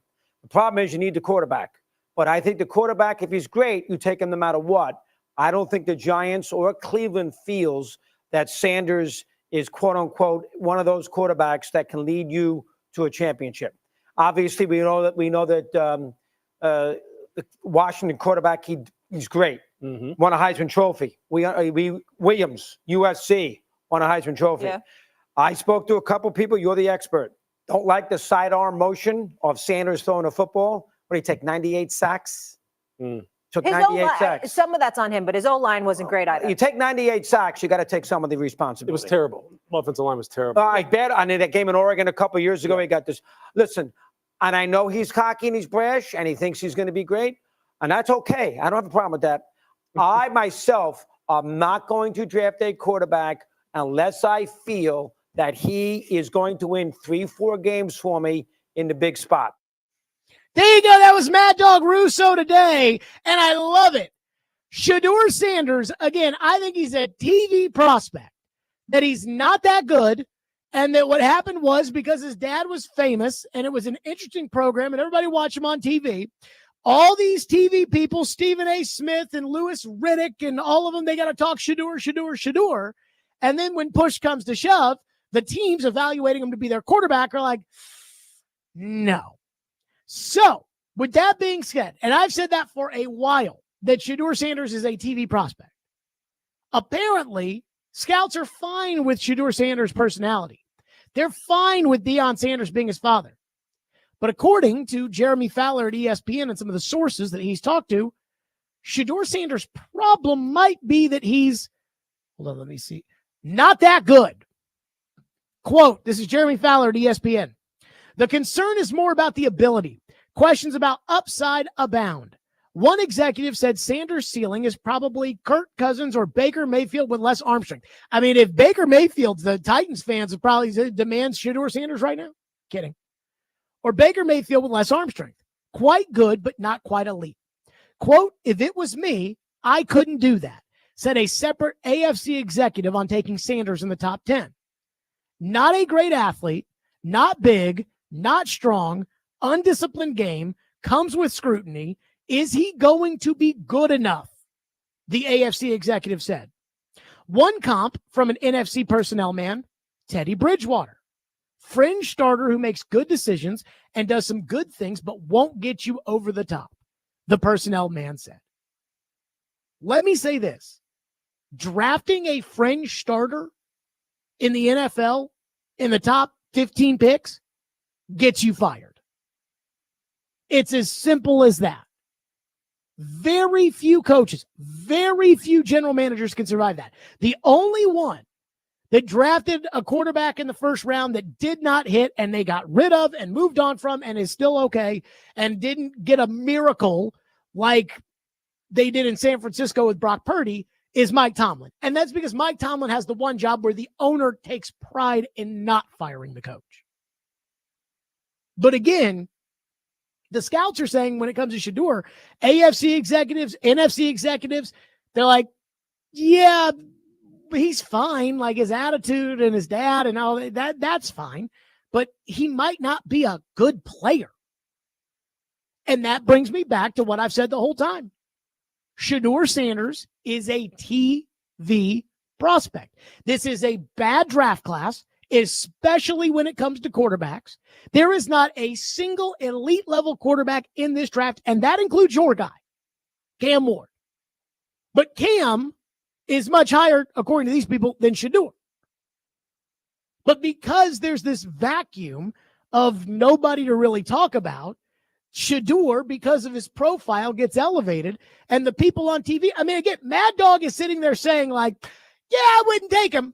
You know, he got sacked 90 times, and the two people on the desk are both like, oh, no, it was the line. It was the line, dog. It was the line, doggy. Make the excuses. And look, in some cases, that's true. But why does everybody always have to defend Shador all the time? I mean, you watch his pro day and it's like, oh, Shador's so good. And here are the Titans like, yeah, thanks, but no thanks. We're not going to fly back out here. We're going to spend more time worried about 35 because we're definitely not drafting you after watching you throw a wobbly football at your pro day. Unbelievable. Again, I love it. The scouts and personnel guys, they're like, yeah, he's just not that good. That's kind of our issue. By the way, the text line is just loaded with people that are expecting the Chicago Blackhawks to get the number 1 overall pick in the draft and that they're all going to go nuts if that happens. I think it's probably rigged. And you know me. Well, I'm going to say, you know me. I'm not a conspiracy theorist, but sometimes I do delve into some serious conspiracies on the program. I don't think it's that big of a conspiracy. I remember Jim Rome asked David Stern years ago if the draft lottery was fixed, and David Stern, the commissioner of the NBA, who was a much better commissioner than the commissioner we have now, David Stern got a stick of his rear end and was like, do you cheat on your wife? That's ridiculous. How would you ask me that question? How would you? And it's like, I mean, I hate to say it, but instead of getting all defensive, maybe just come out and say, no, it's not rigged. That's ridiculous talk. 615-737-1025. Speaking of ridiculous, Titan fans, you people, there's something that I just don't understand. So many people are mad at me, and I just don't understand. We'll get to that coming up next. Stillman and Company, 1025-1063 The Game. And let me tell all the fine folks out there, win an exclusive Jason Aldean experience. Text in the keyword Jason to 615-737-1025 and receive a link to sign up for a chance to win all-inclusive tickets to the Eurostone Club at Bridgestone Arena to see Jason Aldean, plus a chance to win $1,000 cash. Good luck on that. Stillman and Company, 1025 The Game.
Stillman and Company, 102.5, 106.3 The Game, streaming live on Twitter, Twitch, YouTube, and Facebook live from the Busy Bee Plumbing, Heating, and Air Conditioning Game Nashville studios, and presented by the Southern Bank of Tennessee. So I have gotten sucked in.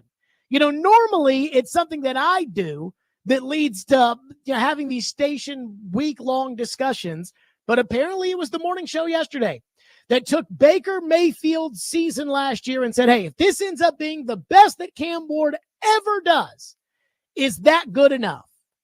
And Titans Twitter has said, absolutely, that's good enough. I think Kaharski ran a poll. I believe it was 91% said, yes, that was good enough. And I said yesterday, that's not good enough. That is not good enough. What Baker Mayfield was last year, again, a good quarterback, but not a great quarterback, is not good enough for the number 1 overall pick in the draft. And Titans Twitter can't believe it. So now I think I'm sucked into the algorithm where if somebody tweets something about the Titans and Baker Mayfield, it comes up on my For You page. And I was just seeing, again, the 91% of you people that said that was good enough. Or the people that said, what are we talking about? The Titans have never had a 4,000-yard passer. And you guys are going to look at Baker Mayfield. That would be a grand slam. What are we talking about? And immediately I was stopped in my tracks. I could not understand this. Because from January until mid-March, I spent every day making the case to you people about why the Tennessee Titans should sign Sam Darnold in unrestricted free agency and trade the first overall pick and get extra draft choices and build the team with a guy like Travis Hunter on it, or a guy like Mason Graham on it, or a guy like Matthew Golden on it. And all I heard from you guys was, Sam Darnold sucks. And I keep asking, okay, how does Sam Darnold sucks? That's not just he sucks mentality. Because when it comes to Baker Mayfield, I don't think there's that much of a difference between him and Sam Darnold. In fact, I can make the argument for either guy.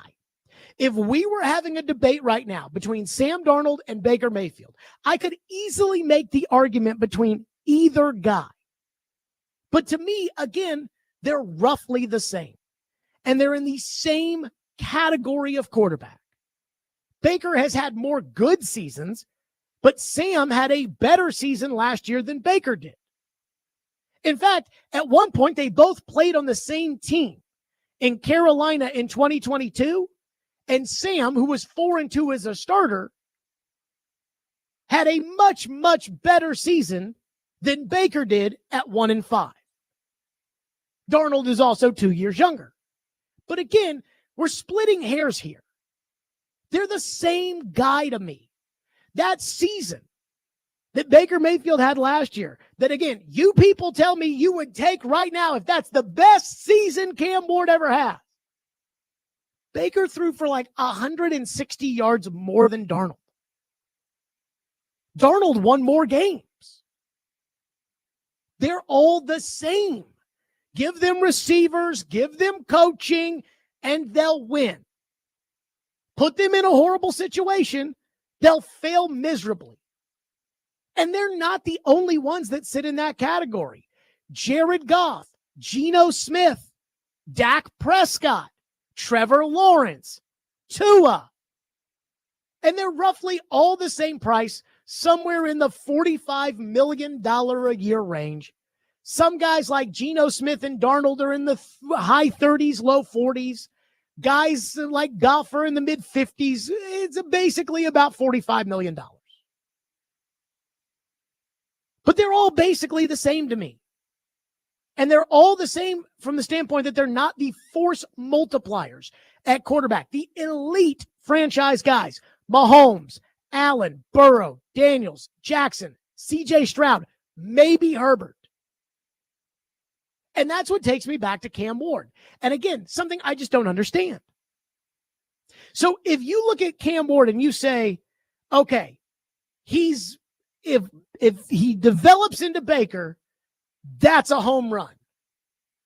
Well, then doesn't that mean that if he develops into Sam Darnold, that's a home run too? Because again, Baker and Sam are pretty much the same guy. My whole argument from the jump was, why use the premium first overall pick on a quarterback in hopes that the quarterback can be the kind of player that you can pretty much get every year in free agency, including this past year? Now, your argument is Baker Mayfield is better than Sam Darnold. But how much better? Again, Sam finished higher in the MVP voting than Baker last year, won more games than Baker Mayfield did last year, played in a better division than Baker Mayfield did last year. And when it comes to the difference in their seasons, Baker Mayfield was a 106.8 graded passer. Sam was 102.5. We're talking about splitting hairs. Their PFF grades, Baker 86, Sam 82. There's not that much of a difference between the two of them. They're the same guy. Again, if you want to say, to me, if I was really, again, and people just don't want to hear this, because again, this is what happens. Oh, no, he sucks. Oh, okay. So we just totally disregard the fact that when they played on the same team with the same players, in fact, Darnold did not have the luxury of Christian McCaffrey at running back because the Panthers had cashed in the season and had already traded him to San Francisco. Baker did have Christian McCaffrey, but on the same team in 2022, Darnold was better than Baker significantly. But I'm just going to argue again, they're the same guy. So if they're the same guy, why are you people hoping that your draft pick that you're using number 1 overall can be what you could have just signed in free agency without using a draft pick at all? I don't get this. Somebody explain this to me. Again, you can't sign Joe Burrow in free agency. And if you could sign Joe Burrow in free agency, I would say go give Joe Burrow whatever he wants. But you can't sign him. The other guys, once you get past the premium elite players, you can sign those guys. I mean, San Francisco and the the Giants and the Raiders went all in this past year on trying to get Matthew Stafford to want to go to their team. And if they had offered him $50 million a year or $60 million a year instead of $40 million a year, they probably have him. You can sign guys every year. This year it was Darnold. Last year it was Baker. You can sign Baker. So somebody explain this to me. Explain to me why Baker is so much better than Sam Darnold. Because again, when they played on the same team, Darnold was the better quarterback. This past year, again, Baker had more touchdown passes. Sam had less interceptions. Baker had more yards. Sam had more wins. It's splitting hairs. Again, let's use the PFF grade. 86 versus 82. So what is that? Add in one more big-time throw or take away one more turnover-worthy play, and it's the exact same? And this is what drives me crazy when it comes to you people, which is that 2 months ago, the idea of, hey, let's sign Sam Darnold for just money and then trade the pick at number 1 with the Giants and pick up an extra second-round pick and an extra third-round pick, and now I can use the third overall pick, so I can now fill with top 100 players 3 or 4 holes with that pick, with Sam Darnold at quarterback, who's going to be better this upcoming season than Cam Ward because Sam Darnold has the experience of playing in the NFL. And then I can do what they did in Kansas City, which is wait for the opportunity to go pounce on a quarterback when there's one guy out there that I absolutely love, not a guy who I'm drafting because he's the best in a bad class. And everybody told me, oh, he sucks. Oh, did you see the playoff game, Jared? By the way, Baker Mayfield got beat in the wild card round of the playoffs too. I don't get it. And to me, they're all the same guys, right? Like there's the guys that don't even deserve to be starters in the NFL. You know, that's a whole different category, the Case Keenum group. There's the elite franchise guys. Right now, I think there's probably 5. And Stroud, we'll see. You know, he could be 6. Herbert and Love, jury's still out on. But then there's everybody else who's a starter that's not some young guy trying to prove themselves. Like, I have no idea if Michael Penix or Bo Nix will be any good. Big picture. But with Lawrence and Dak and Tua and Jalen Hurts and Darnold and Baker and Geno, and they're all the same. And yet Titans Twitter has decided Darnold sucks. Mayfield, same player. We hope and pray one day Cam Ward can be as good as him. Am I the only one that thinks that is just absolute nonsense? 615-737-1025, which we'll get to your phones and your reaction on this. 615-737-1025. And, you know, the one thing I've decided when it comes to quarterback play, there is one particular opinion that I look for. And we'll get to that next. Stillman and Company, 1025, 1063 The Game.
we want teams to build up quality around the quarterback to make his life easy. Get here in particular, the conversation, get him an offensive line and get him wide receivers. There's a large contingent that says, we can't even judge Will Levis. Last year's a complete wash. We can't judge Levis because he had no protection. He had no wide receivers. And then in Stilly's world, if a guy has a good offensive line and wide receivers, his work is completely discounted because he had a good line and good wide receiver. Let's put him on a crap team and see how he does before we can judge a quarterback. We have no idea if he's any good because, look, he's playing with a phenomenal line of phenomenal wide receivers and a phenomenal defense and phenomenal coaching.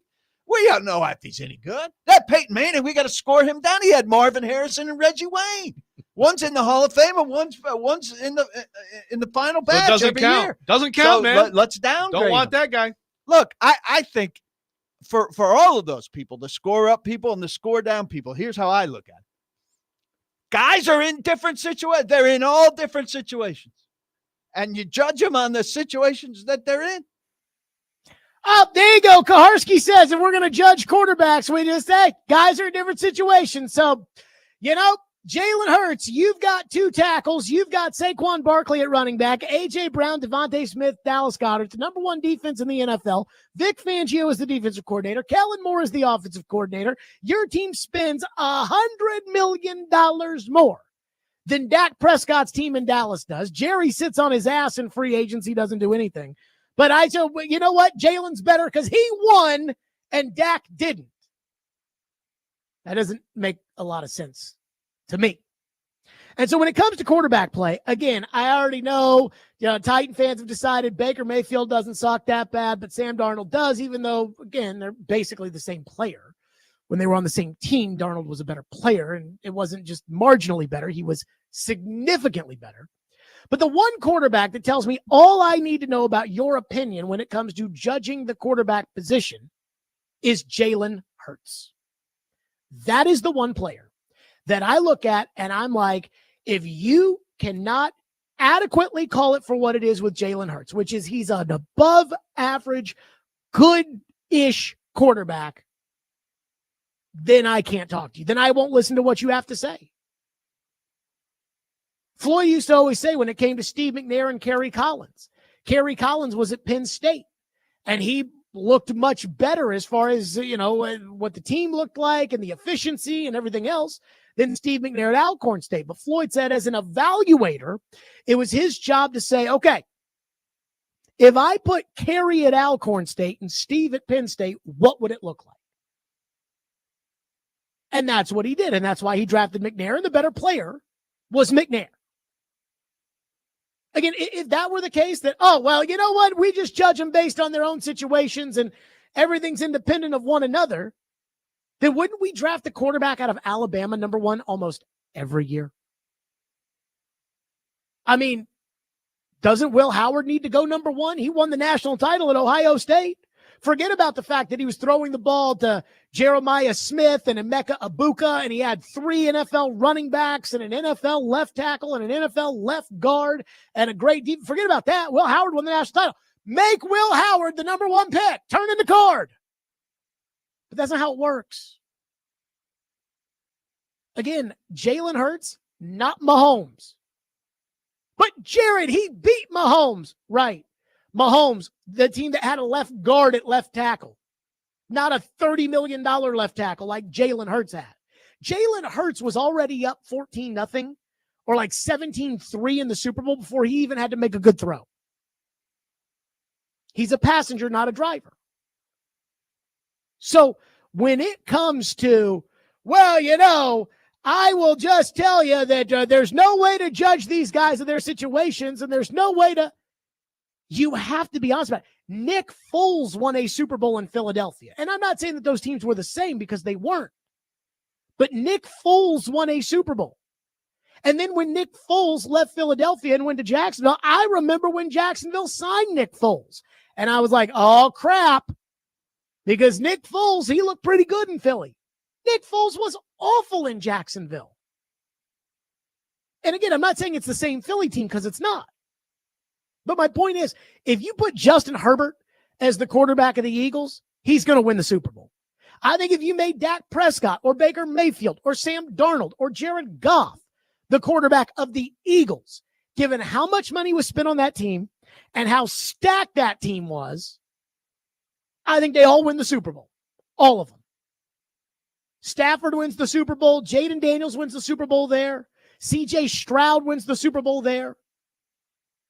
If you made Will Levis the quarterback of the Eagles, and maybe I'm wrong about this because we've never seen Will Levis with good coaching or Will Levis with good receivers or Will Levis with a good line. But if you made Will Levis the quarterback of the Eagles, I don't think they win the Super Bowl. That's just my opinion.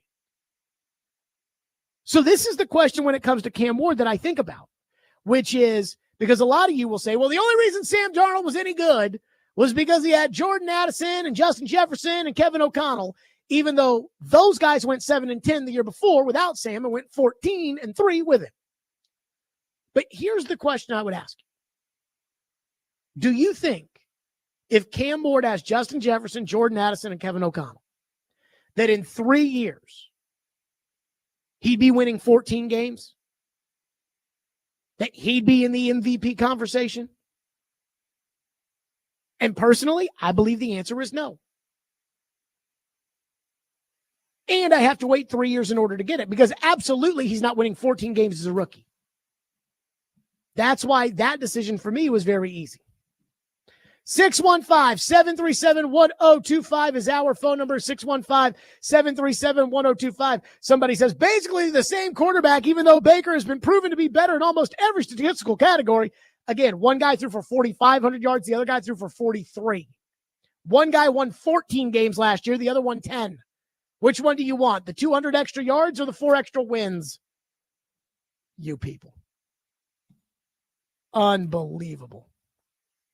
One texter says Jalen Hurts is Brock Purdy and Brock Purdy is Jalen Hurts. I don't disagree with that sentiment. Like, I do not disagree with the idea that Brock Purdy, with kind of the changing of the guard in San Francisco, if they don't nail this draft out of the park, Brandon Ayuk's hurt and probably never going to want to play because there seems to be some really bad blood there.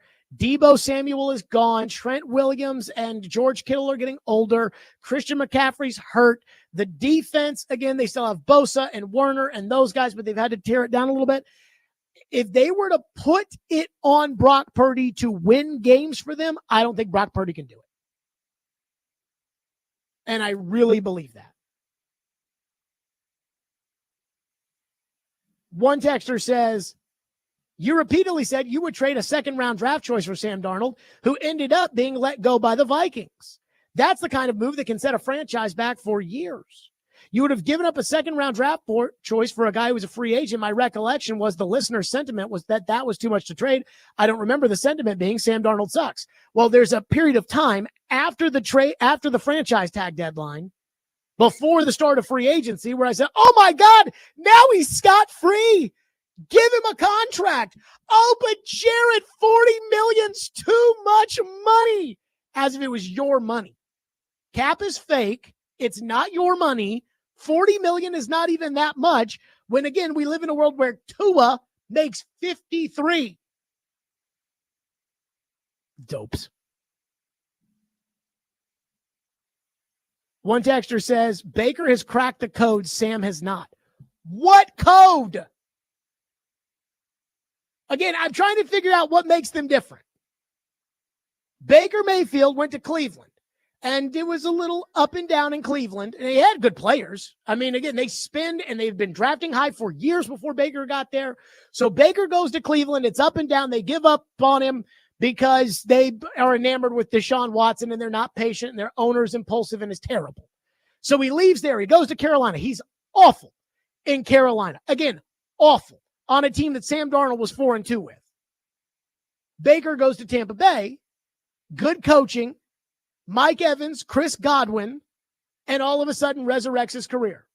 Sam goes to Minnesota, good coaching, Justin Jefferson, Jordan Addison, and resurrects his career.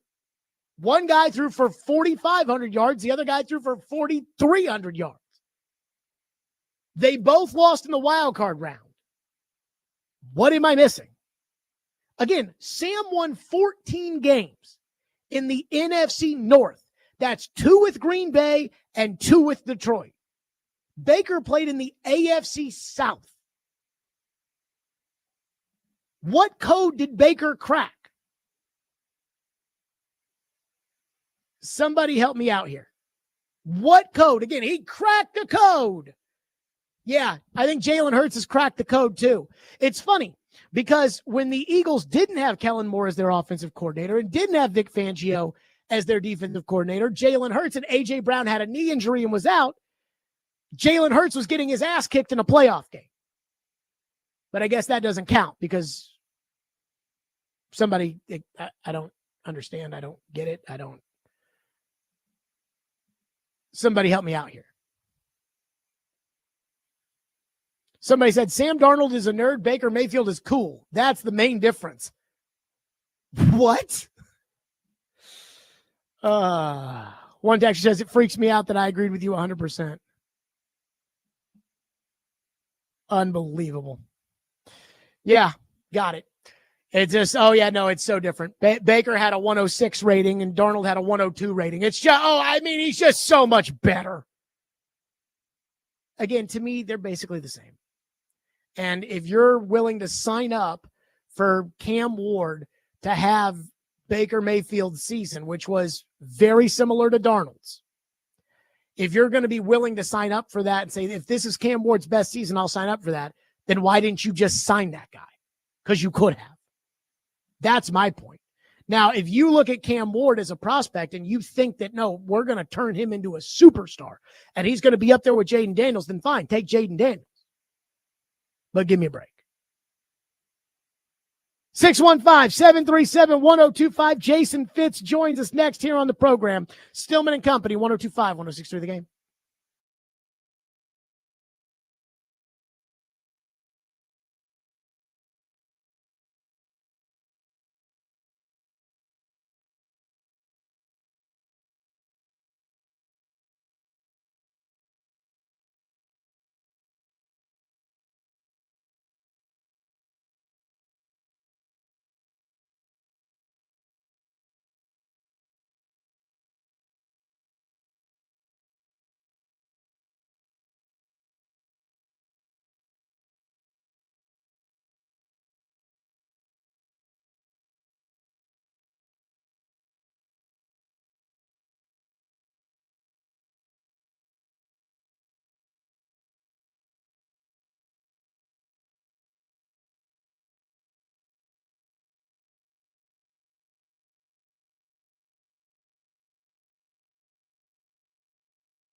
1025 The Game and Green River Whiskey have teamed up to give away tickets to see Lainey Wilson at Bridgestone Arena in the all-inclusive Eurostone Club on Thursday, October 2nd. Tune into Chase and Big Joe tomorrow during the 9 a.m. hour for the keyword to text in for your chance to win tickets. Green River Whiskey, sit back, relax, and bourbon. Green River Distilling Company, Owensboro, Kentucky. Alcohol by volume varies by product, and please drink responsibly. So let's hit some phones here. 1025-1063 The Game for a couple seconds. 615-737-1025. One texter, Indy Ben. Haven't heard from him in a second. Says, let's see if Sam Darnold can do it again this year in Seattle. Baker's had 2 good years in a row that both got his offensive coordinators head coaching jobs, where Sam Darnold has only had 1. So I would agree with the sentiment that, hey, Baker the last 2 years has proven himself as a starting quarterback, because Baker was on a 1-year prove-it deal before he signed his deal with Tampa Bay, which to me is still not a lot. You know, I mean, I still think Baker is significantly underpaid. In fact, their contracts are very similar. My gut tells me if Darnold had gone back to Minnesota, he would have been just fine. You're taking him somewhere else, and I still think Sam will be fine in Seattle. I don't get this idea that, oh, yes, if Cam Ward ends up as Baker, it's great. It's a home run. But no, Sam Darnold sucks. Jason Fitz joins us now on the program. Fitz, that's been kind of the argument around here du jour when it comes to these quarterbacks. Titans fans, 90%, according to Paul Kaharski's poll, 90% say they are totally cool with Cam Ward if he becomes, in his best season, what Baker Mayfield was last year. But they all didn't like Sam Darnold. I don't understand it. Do you think Baker Mayfield is some kind of great quarterback? And if Cam Ward becomes that, is that good enough for you? I mean, look, I think Baker has become a pretty good quarterback. Like, Baker is the upper middle class of quarterbacks in the NFL. Maybe not upper, but you know what I mean? Like, so I like to look at these quarterbacks in segments of thirds. And so I think in the middle third of quarterbacks in the NFL, I think Baker's one of the good ones in that. Now, you can win a lot of games with Baker. I heard what you were just saying about Baker and Sam. And I do think it's funny because I've talked to Baker pretty extensively about the difference and what changed in his life. And he talked about having to grow up and having to change a lot of things in his perspective, found God through that process and really became a staple for him.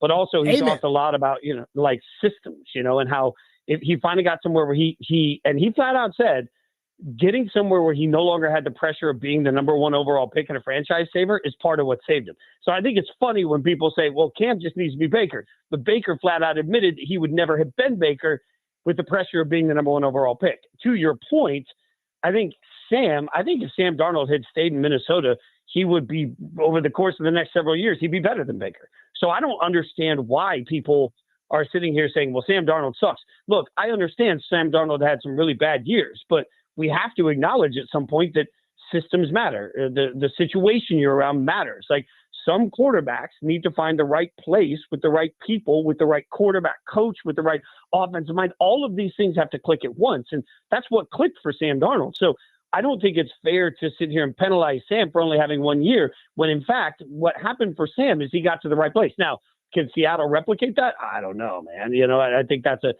a bit of a tough ask from that coaching staff. I don't feel great about that, but I don't think that Sam's success or failure is based on Sam sucking. I think Sam's success and failure is based on the organization. So now I would ask Titans fans, you really think that as an organization, you have the stability top to bottom to take a quarterback and get the best out of him? Because if you think that what you're asking for Cam Ward is for him to be Sam Darnold or Baker Mayfield at their best, then you need to be, as an organization, the kind of organization that can bring out the best. What proof of concept do we have that the Titans can do that for any quarterback? So I'm glad you bring that up, because the way I sit when it comes to quarterbacks is, in my lifetime, Peyton Manning and Joe Burrow are the 2 quarterbacks that have gone to bad organizations and had success at those bad organizations, even with bad owners still in place. I hate to say it, Fitz, but I don't think Cam Ward is Joe Burrow or Peyton Manning in that regard. Jaden Daniels, that's a whole new organization in Washington with a new owner and a new general manager and a new coach and everything else. I just feel like the Titans are going to hype up Cam Ward better than he already is, expect more for him, don't set him up to succeed, And then everyone's going to say, oh, yeah, he was a bust. When in reality, I do think there's talent with Ward, but there's got to be a plan in place. And I don't know if I trust the Titans to be able to implement that plan. So I love what you said. I think you're right. This is where I'll say Cam Ward as a prospect is not as highly regarded as Trevor Lawrence. And Trevor Lawrence has turned out to be an okay quarterback at the NFL level, not a great one. When he was drafted, I said at the time that the Jags would fail Trevor Lawrence before Trevor Lawrence would fail the Jags.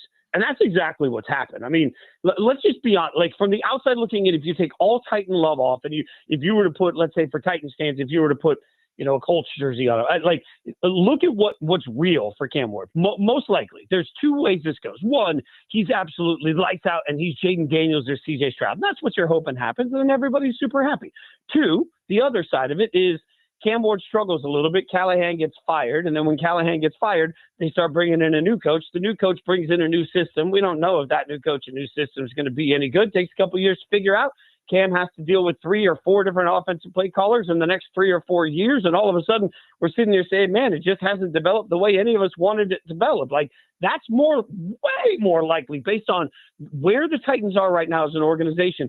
If I had to bet my house on an outcome, as hard as this is to say for Titans fans, if I had to bet my house on an outcome, I'm way more comfortable betting my house on the Titans failing Cam Ward than I am on the Titans suddenly surrounding him with everything he needs to insulate him, develop him the right way, give him the time to become the quarterback he needs to be, and then develop him so that he becomes the next Josh Allen, just as a comp of a quarterback that needed development.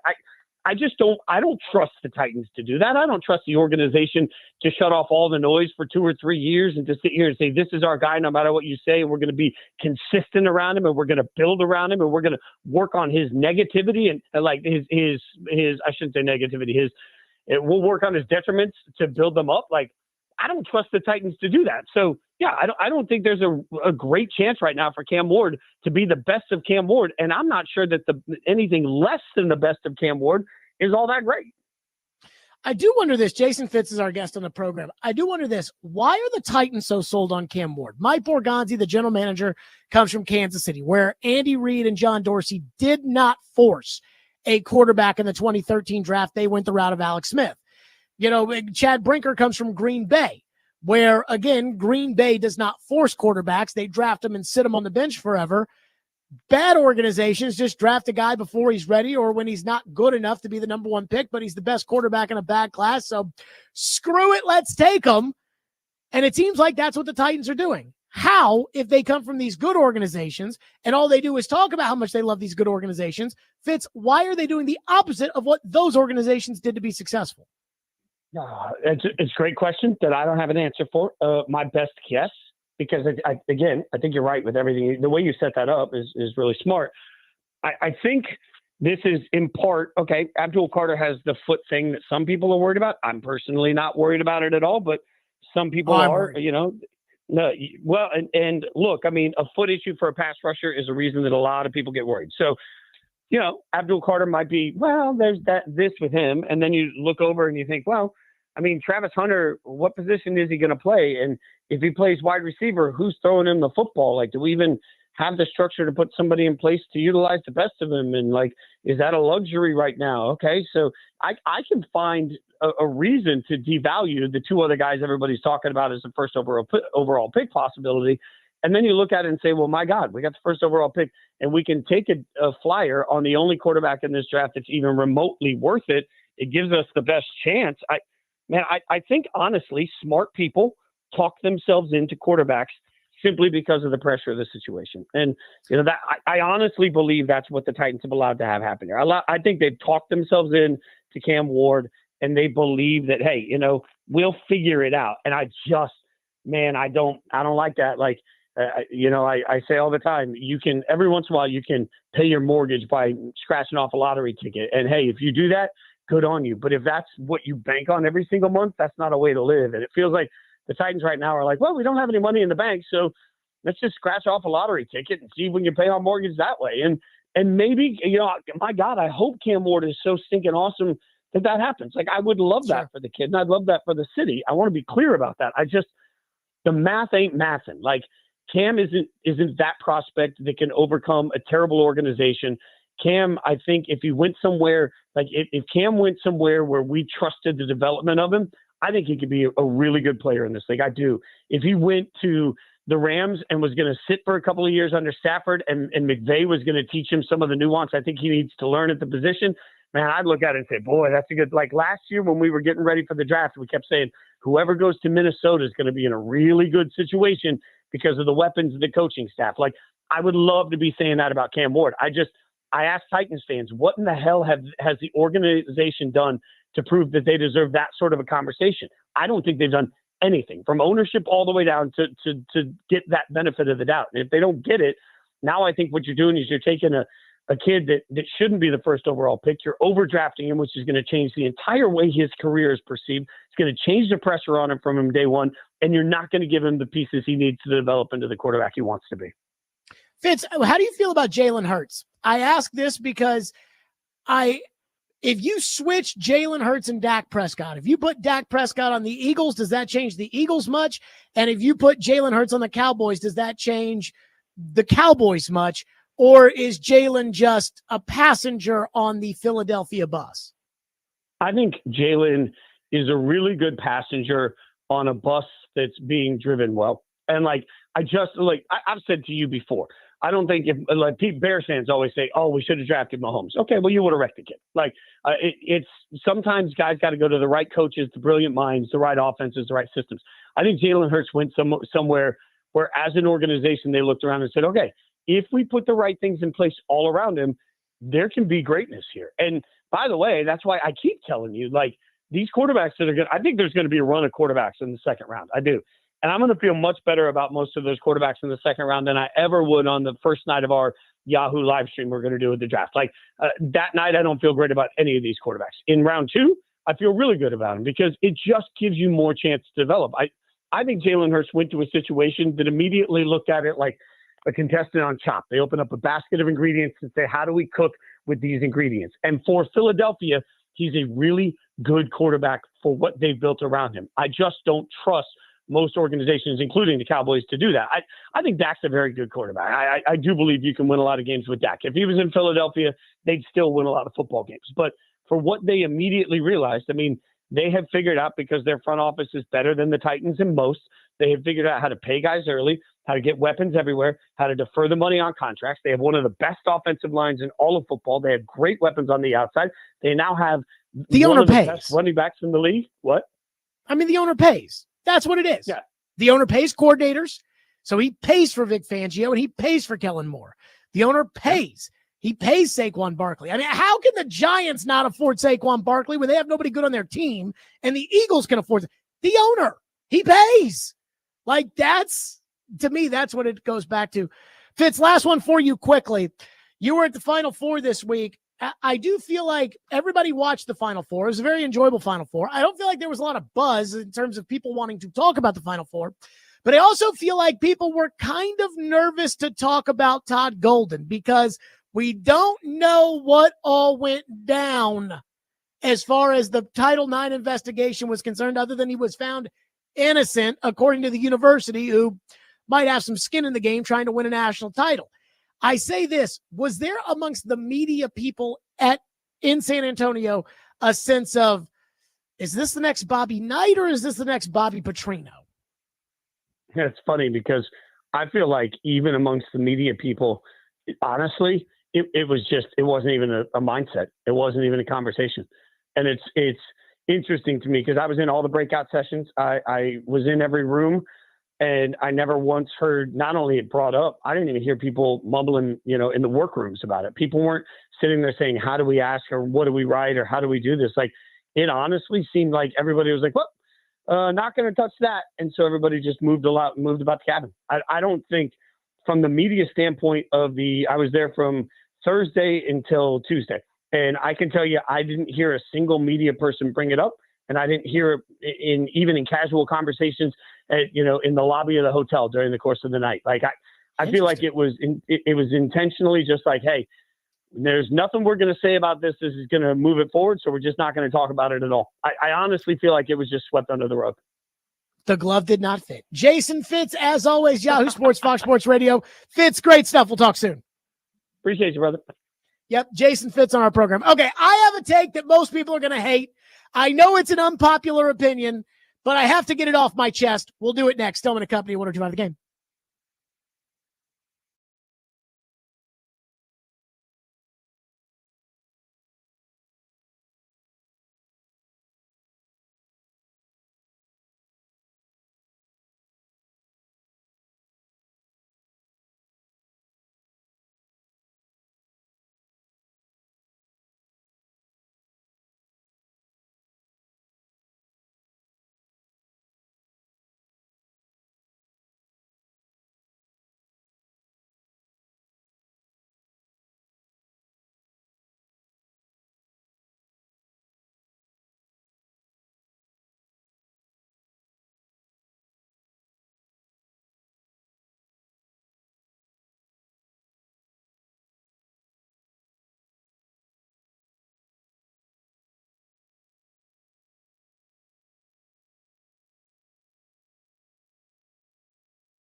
Stillman and Company, I have to get something on my chest, and I already know this is going to be controversial, and I'm not trying to be controversial, and controversial might be a stretch, but I think this is going to be something that a lot of people disagree with, and that is the Masters starts, I believe, tomorrow, right, Reed? Yes, practice. Are you a big the Masters par 3 guy? and par 3 tournaments going on right now. I love the Masters. It's the only golf tournament I will watch all year long. Okay, that's it. That is what I find the love for the Masters to be so over the top. Like it's like people camp out and die so that they can get Monday practice round passes to Augusta at the Masters. And the Masters is just so much more important than any other golf tournament. And dudes will wear polo shirts with the Masters logo and hats with the Masters logo, and they'll drink from plastic cups with the Masters logo. And I'm like, how is this different than any other golf tournament? How is this different than the John Deere Classic? And like, I know CBS does an incredible job with the Masters, but I remember that when I was a kid, CBS used to line up all the broadcasters, and it used to be like, "Hi, I'm Jared Stillman. I'll be on 14, and it's a 235-yard par 3. But the big thing is there's a giant oak tree in the middle, which was named for Ronald Reagan, who once said, 'Wow, that's a large oak tree.' The slope goes down to the right, and there's a bunker right in front of the hole. On Sunday, it's one of the toughest holes to play at the tournament. Now, on hole 14, here's Vern Lundquist." Like, the reverence for the Masters is over the top. Again, it's the same golfers this week that are going to be at the Valspar next week, right? Yes, but it's the prestige of the Masters. They have grown that brand into what it is. That's like saying that whatever's going on in Franklin, Kentucky right now is comparable to the Kentucky Derby. It's not. No, because it's not the same horses. Well, Like, it's not the same course. I mean, it's the same people, but it's the course itself. It's the tournament itself. I understand what you're trying to argue, but it's the prestige around the actual course itself and what they've built there. I agree, but like when it comes to the Super Bowl or the Final Four, or it's like, okay, you competed all this time in order to get this opportunity to go win the championship. With the Masters, it's a golf tournament like all the other ones. I kind of feel the same way about the Daytona 500. It's like, well, how's that different than the Coca-Cola 500? You know, they're still just going around 500 times. It's the same drivers every weekend. And I don't understand. And I understand, like, hey, you know, this one's more special to the fans. But the reverence that people have for the Masters, it is sickening. You sound like someone who's applied for tickets and has never gotten them. If you had tickets to the Masters, you would be there right now. No interest. Zero interest in going to the Masters. You were like, you would be there eating pimento cheese sandwiches as we speak. So in 2014, I was in Louisville, and they had the PGA, and it was at Valhalla, and our radio station was like wall to wall, you know, covering the tournament. We had the broadcast. I remember the first day I snuck inside the ropes on Thursday, and we followed Padraig, Phil, and Tiger. Like, it was pretty cool, not gonna lie. But on that Saturday was the Louisville football media day, so somebody had to go cover the media day, and that was me. And I watched the tournament from home, and I enjoyed watching from home because it's just hole, shot. Like, as opposed to, you know, okay, we're waiting for him to shoot, and we're waiting for the other guys to play through, and now we walk all the way down to the next hole. And like, I do not like a golf tournament because you either get like a good spot at one hole, or you have to just walk around the whole time. And so between that, and I bet hotel rooms around Augusta this time of year are a gazillion dollars a night, I'm out.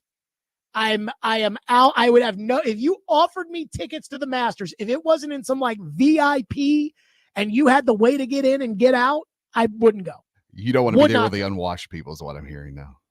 I mean, it's fine to watch the Masters on a Sunday and watch it on TV, but the reverence that some of these people have for the Masters, it's too much for me. It's too much. And I know people are going to be mad, but again, like, I don't need to see your seersucker pants with the Masters logo on it. Like, it's a golf tournament that weekend. It's the same as all the other golf tournaments. That's my rant. Jared versus Joe is next. Stillman and Company, 102.5 The Game.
Stillman and Company, 102.5, 106.3 The Game, streaming live on Twitter, Twitch, YouTube, and Facebook live from the Busy Bee Plumbing, Heating, and Air Conditioning Game Nashville studios, presented by the Southern Bank of Tennessee, 5 o'clock on a Wednesday, which means it's time for Jared versus Joe. Adam Vingan is in for Caroline as our guest moderator for Jared versus Joe. Hello, Adam.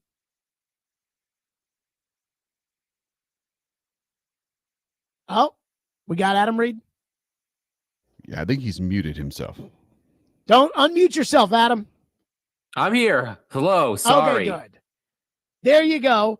And Joe Rexrode, fresh off of being right there on my TV at the end of the national championship game.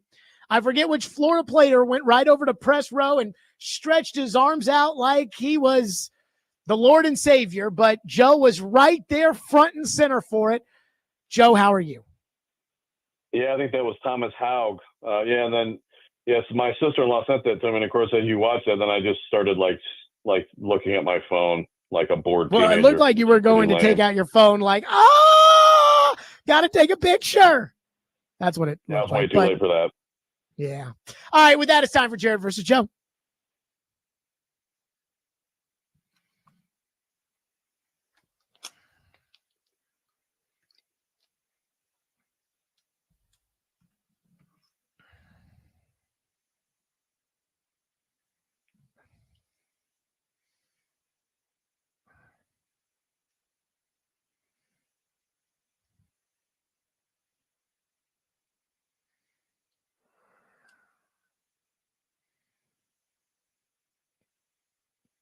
Okay, Adam Vingan, the floor is yours.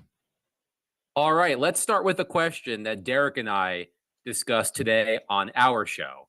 Albert Breer of Sports Illustrated wrote, and I also believe he said it on his podcast, but he wrote, quote, "It would take an historic offer to move the Titans to trade the #1 overall pick and pass on Cam Ward."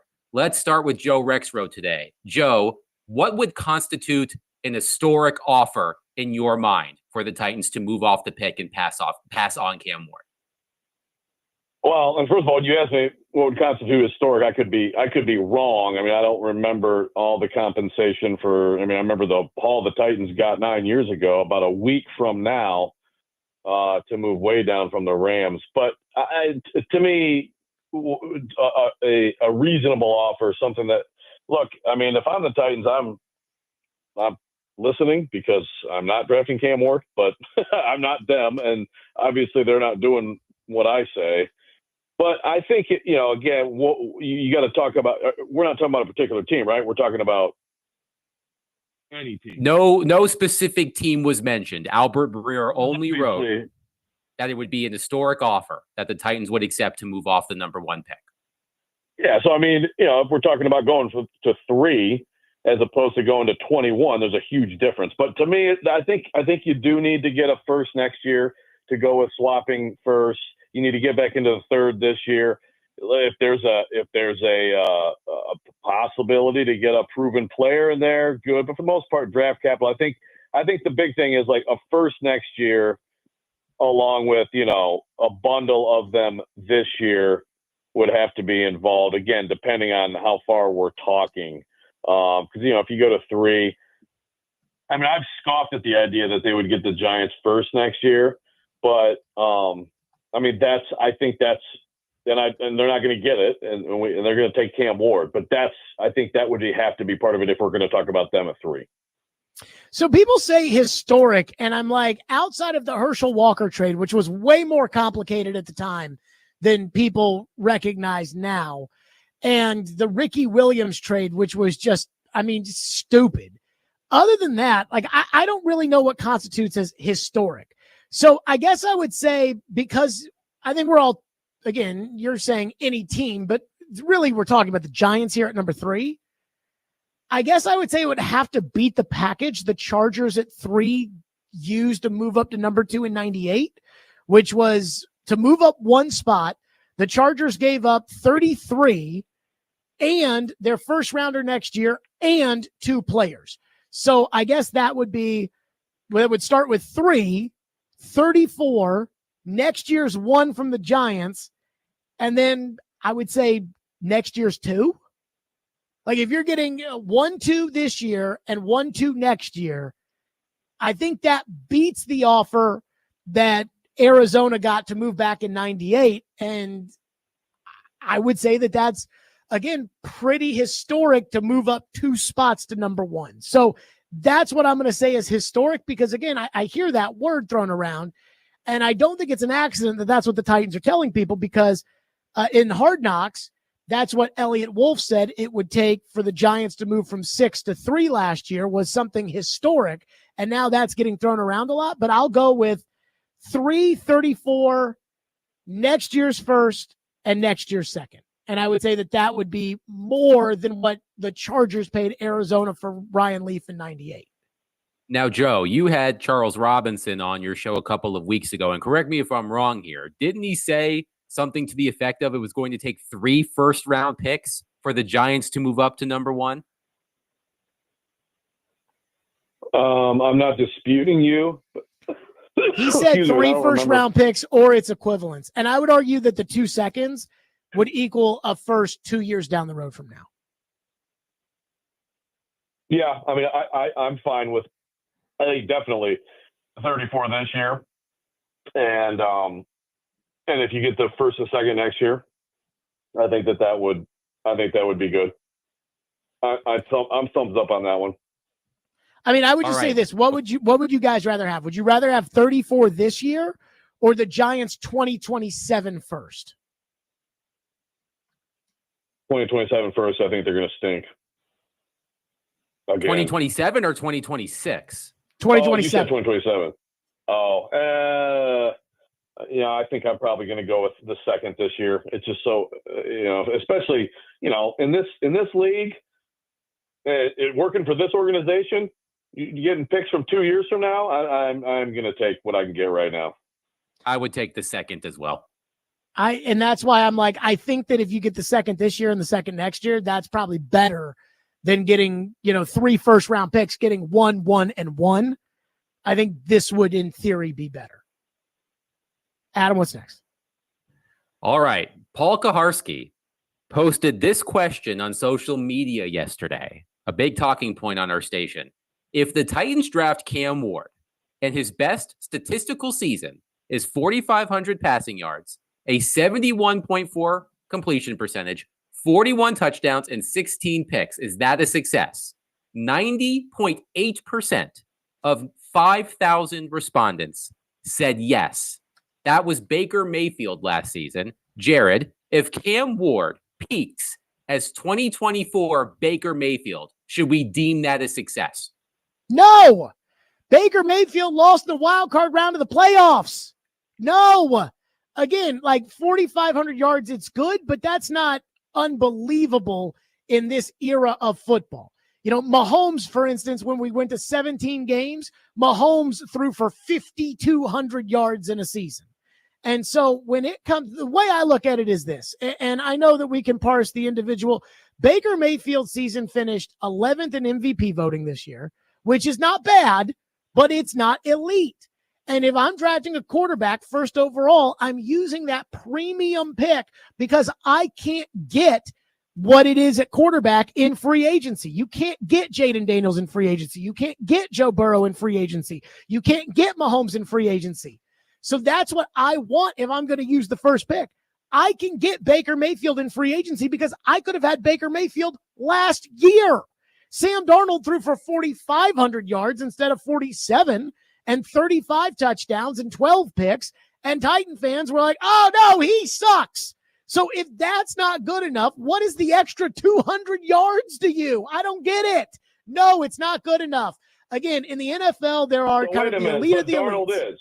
So why is Darnold good enough if that isn't? Because I'm not using the first overall pick on Sam Darnold. So my plan for Sam Darnold is to stabilize the organization at quarterback, allow me to trade out of the pick, build up my roster, and then do what Kansas City did, which was when I find somebody I love, strike and go get them to be my quarterback. Same thing with Buffalo. They were a playoff team, and then they found their quarterback, and they made 2 separate trades in order to get up to take Josh Allen. That's what I want to do, not, well, it's the best guy in a bad draft, so let's take him, which is what it looks like the Titans are doing. And so I personally hate this. If you ask me right now, would I trade the number 1 pick for Sam Darnold? The answer would be no. I wouldn't trade the number 1 pick for Baker Mayfield. I'd trade the number 1 pick for Jaden Daniels. That's the difference. So this is very much a question of semantics here. So when we talked about this on the show today, we did not talk about it in terms of the way you just phrased it, Adam, which apparently that was directly from PK's tweet, right? Yes. Yes, that was directly Paul's tweet. So we talked about it in terms of if you basically, if this was your norm, not necessarily, because when you say peak, the only thing that worries me is sometimes you do have outlier seasons for, subpar quarterbacks, and that makes it a little different than what we discussed today. But in terms of, so I don't disagree with what Jared is saying about the number 1 overall pick. If you're going to use that, you want to use it on, you want the outcome to be an all-time great quarterback. But the reality is, if you draft a quarterback at the top of the draft, and that is the norm generally, that kind of production, those kind of numbers, and you're a top 10 to 12 quarterback in the league, I'm taking it. I'm taking it. I mean, it's not, look, I also, by the way, agree with Jared. I agreed with the Darnold thing. I think that would have been a better plan. But that production, that level of play, the level of play Baker Mayfield gave you last year, I'm taking that. I'm being realistic and understanding that, that's still a rarity. That's still more than 80% likely you weren't going to get that with the number 1 overall pick in a quarterback, just based on the history of this league since the merger. So I will take it. I think that this is kind of like, the no cheering in the press box thing. Joe, I feel like you're kind of looking at it from the standpoint of, some number 1 picks never work out anyway. So if he ends up kind of working out, that's better than the number 1 picks who never worked out. I'm looking at it from the standpoint of, like, Baker Mayfield to me is not good enough for the number 1 pick for my team. That's not good enough. Like, if I'm using the number 1 pick, I need a force multiplier that can go win me a Super Bowl. And Baker Mayfield, Jared Goff, that's not good enough. And so and again, I can get good, and I can get that. I can get Jared Goff in free agency and Sam Darnold in free agency and Baker Mayfield in free agency. And every year there's a quarterback like that I can go get in free agency. And but you're looking at it, I think, like you're bargaining with the situation the Titans put in. But if you were general manager of the Titans, that isn't what you would have done. You wouldn't even draft Cam Ward. Yeah, that's my point. But if I took him, if I'm in the organization and it's like, well, we're taking him, and that's what I get, you can work with that. You can win it all with that. You can. And you can sit here and talk about Baker lost a playoff game. We're not talking about exactly, cloning Baker. Baker has won a playoff game, by the way. Baker's good enough to win playoff games. And Baker's actually won 2. Make runs. There you go. He's 1-2. More Jared versus Joe next. Stillman and Company, 102.5 The Game.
Guest moderator Adam Vingan, go.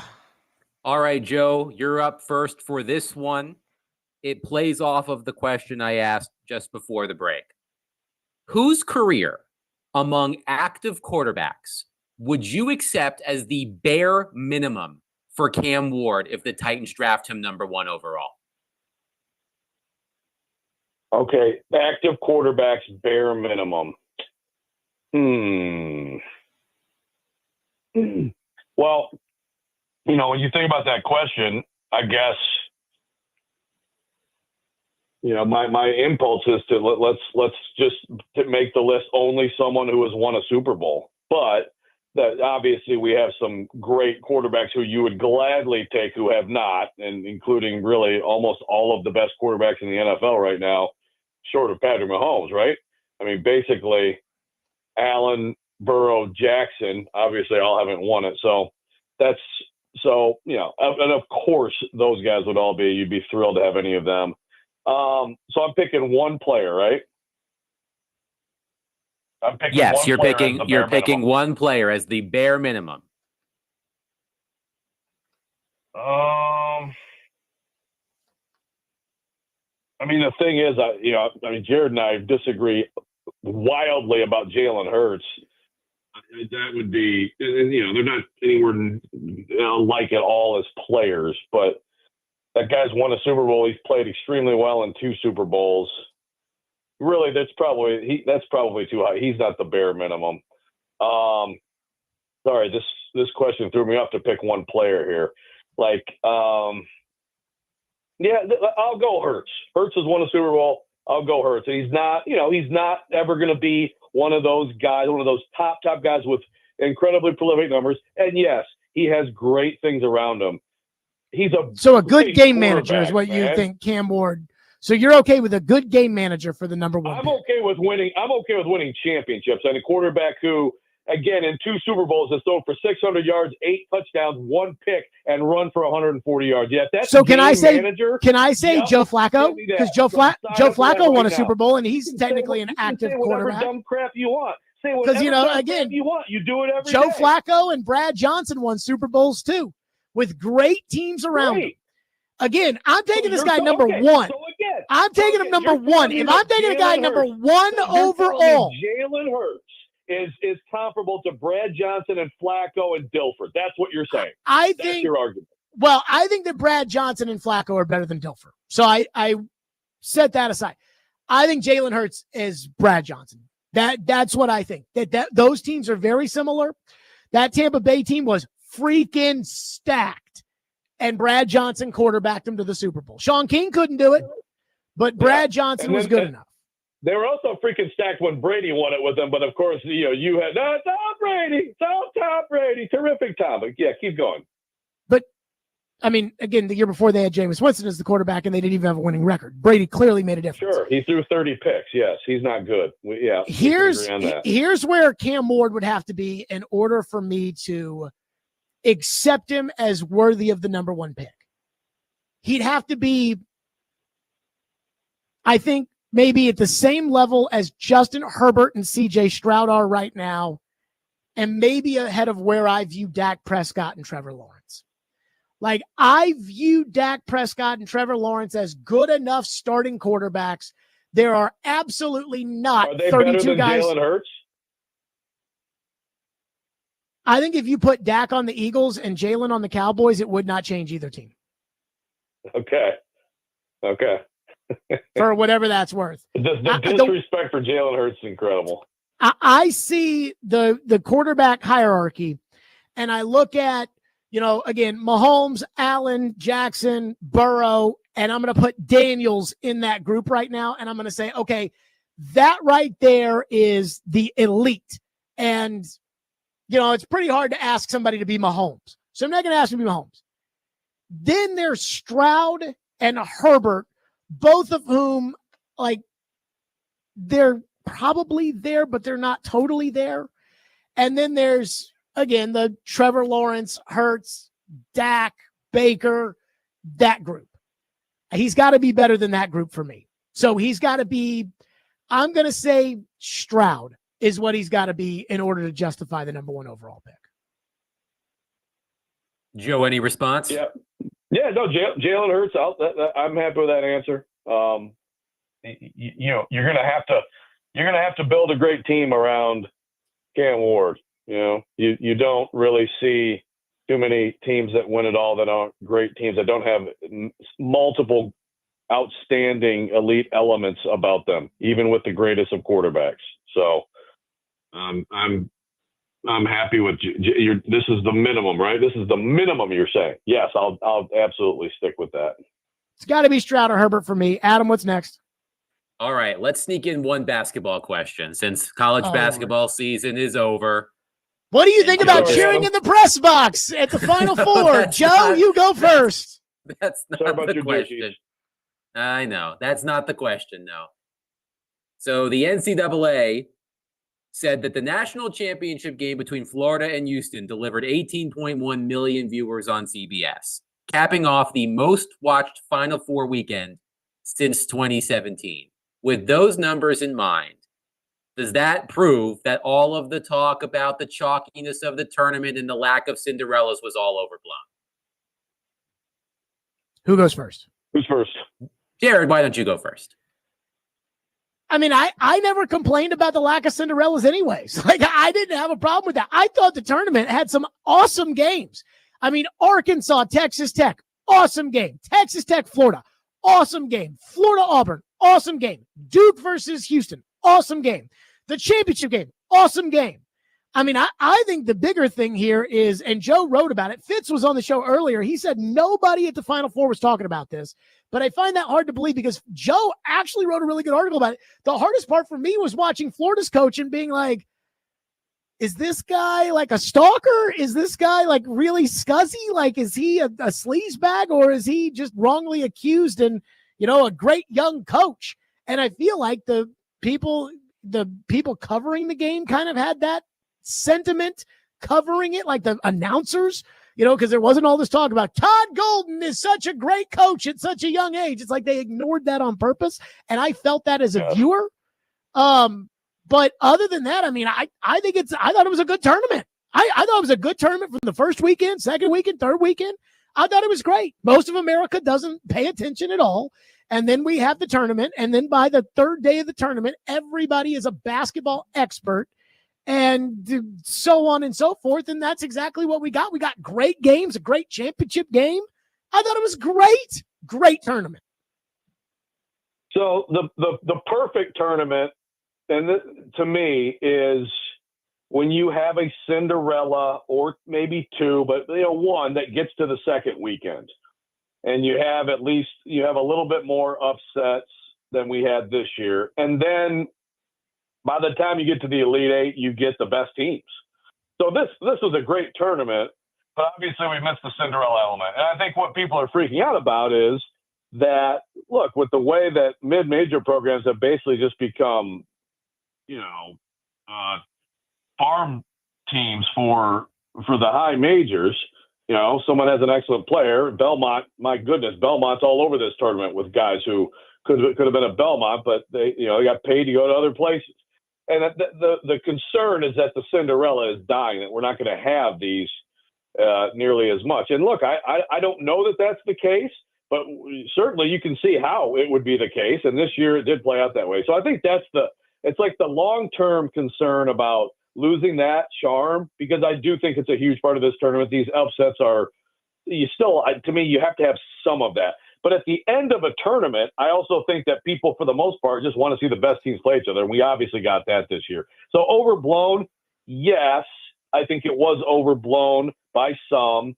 And I'm not ready to sit here and say this is absolutely a trend and we're just, it's just going to be high majors, these power mega leagues, and we're getting rid of I want that to still be an element of this tournament. But the end of the tournament, I'm sorry, look, the ratings were terrible a couple years ago for Florida Atlantic and San Diego State for a reason, I mean, it's just to me, that goes too far. I want to see what we got. Not necessarily all ones, but this year those ones separated themselves, and that's exactly the Final Four we should have gotten, and it was fantastic.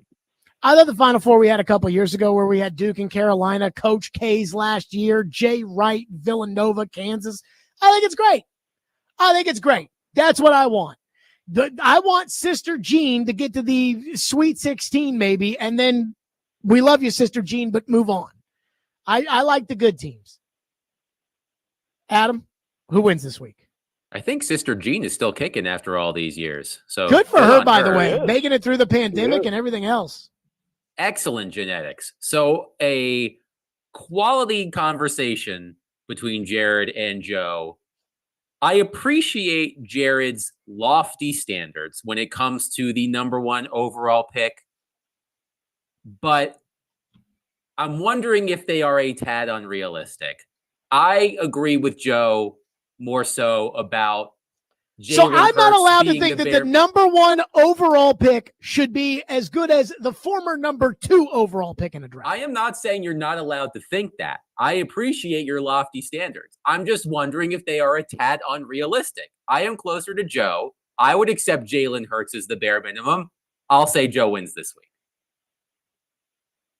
Boom. Good judging. Excellent The job. thing is, the thing that drives me crazy about this is that neither of you would take him with the number 1 pick. That's the thing that drives me nuts. Well, I know, but if we're gonna be passengers on this train, you got to be realistic. Well, then I mean, you've already criticized the Titans for doing this, so I can't. Congratulations to Joe. 3 in a row. I tried to make it 4, couldn't do it. Adam, thank you as well. Jared versus Joe here on the Pro. That was a tough defeat. 615-737-1025. I do have a rant that I need to go on, and it's about something that is near and dear to their hearts, talking about Joe and Adam, probably more so than me or you.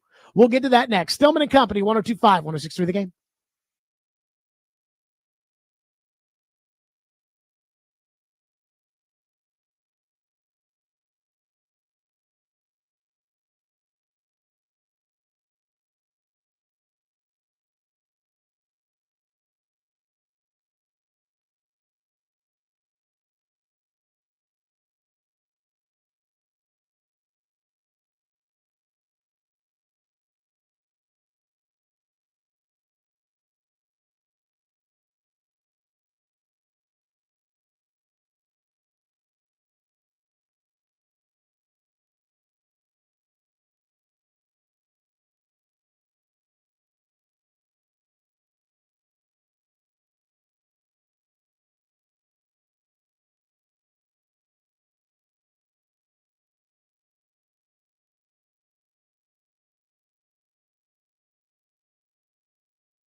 Pryor staring at Will Richard.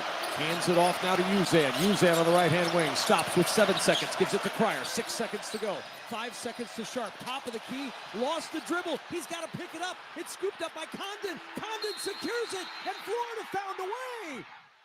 From 12 down to the school's third national championship in men's basketball. 65-63 the final. The Florida Gators are the national champions once again. Okay,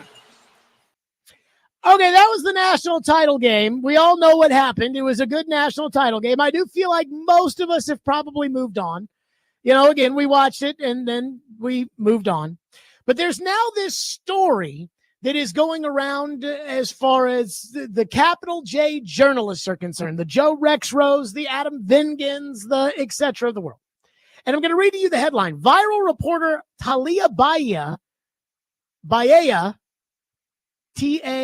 Baia, Talia Baia, whatever, lectured by Big J's over press row, no. So the Big J, capital J journalists are all mad because this Talia Baia is a student reporter for the ESPN affiliate in Gainesville. So she covers the team. I guess she's working there on an internship. Maybe it's a full-time job. I don't know, but she's a student. She goes to Florida and is in the journalism program. And she went viral because she interviewed one of the players, and clearly one of the players seemed to be very interested in talking to her. And so that went viral, so more people were following, and she was posting like social media influencer-ish content about, oh my God, when you're not allowed to cheer on press row, but this game is so close and you want the Gators to win it, blah, blah, blah, whatever. Apparently, Baia recorded as Cougars guard Emmanuel Sharp pulled up for a shot only to hesitate as the Gators guard Walter Clayton Jr. closed in on defense. Sharp dropped the ball, didn't touch the ball, and Baia's school won the national title. Again, they play the video in which she said, no cheering in the press box, but level 1 million difficulty because the team you've been covering all year just won the Natty. Woo-wee! That made some of these capital J journalists very, very mad. In fact, I bet Joe Rex wrote, and I would have loved to ask him about this. I bet he probably just like, how dare you bring that stink into this press box? And that is how a lot of these journalists feel. Eric Henry, whoever that is, quote tweeted it and said, the easy take is to chastise cheering as a reporter. Whether I like it or not, the line between fan and reporter is becoming blurry, especially with non-traditional media. Unfortunately, however, stuff like this sets back people who want to get into media and be taken seriously. Let me say this. I think it's okay to be a sports fan and cover sports. Now, when I was younger, 10 years ago, I didn't think so. Even though I was a Titans fan, I didn't want to come on the radio when I first moved back to town to tell you that I love the Titans because I wanted you to see me as somebody who was serious and unbiased and impartial, and that's great, but it's not really authentic. But there's one thing I learned over the years of doing this. The Jared and the GM program, I thought one of our biggest strengths was you knew we love the Titans, we love the Predators. Where I think the line really gets blurred is not with this idea that people cover the team or fans. Let me ask you this. In Washington, D.C., do you think people who cover politics don't vote? Well, I can't vote because I am covering politics for the Washington Post. No, they vote. But there's a time and a place for all of this.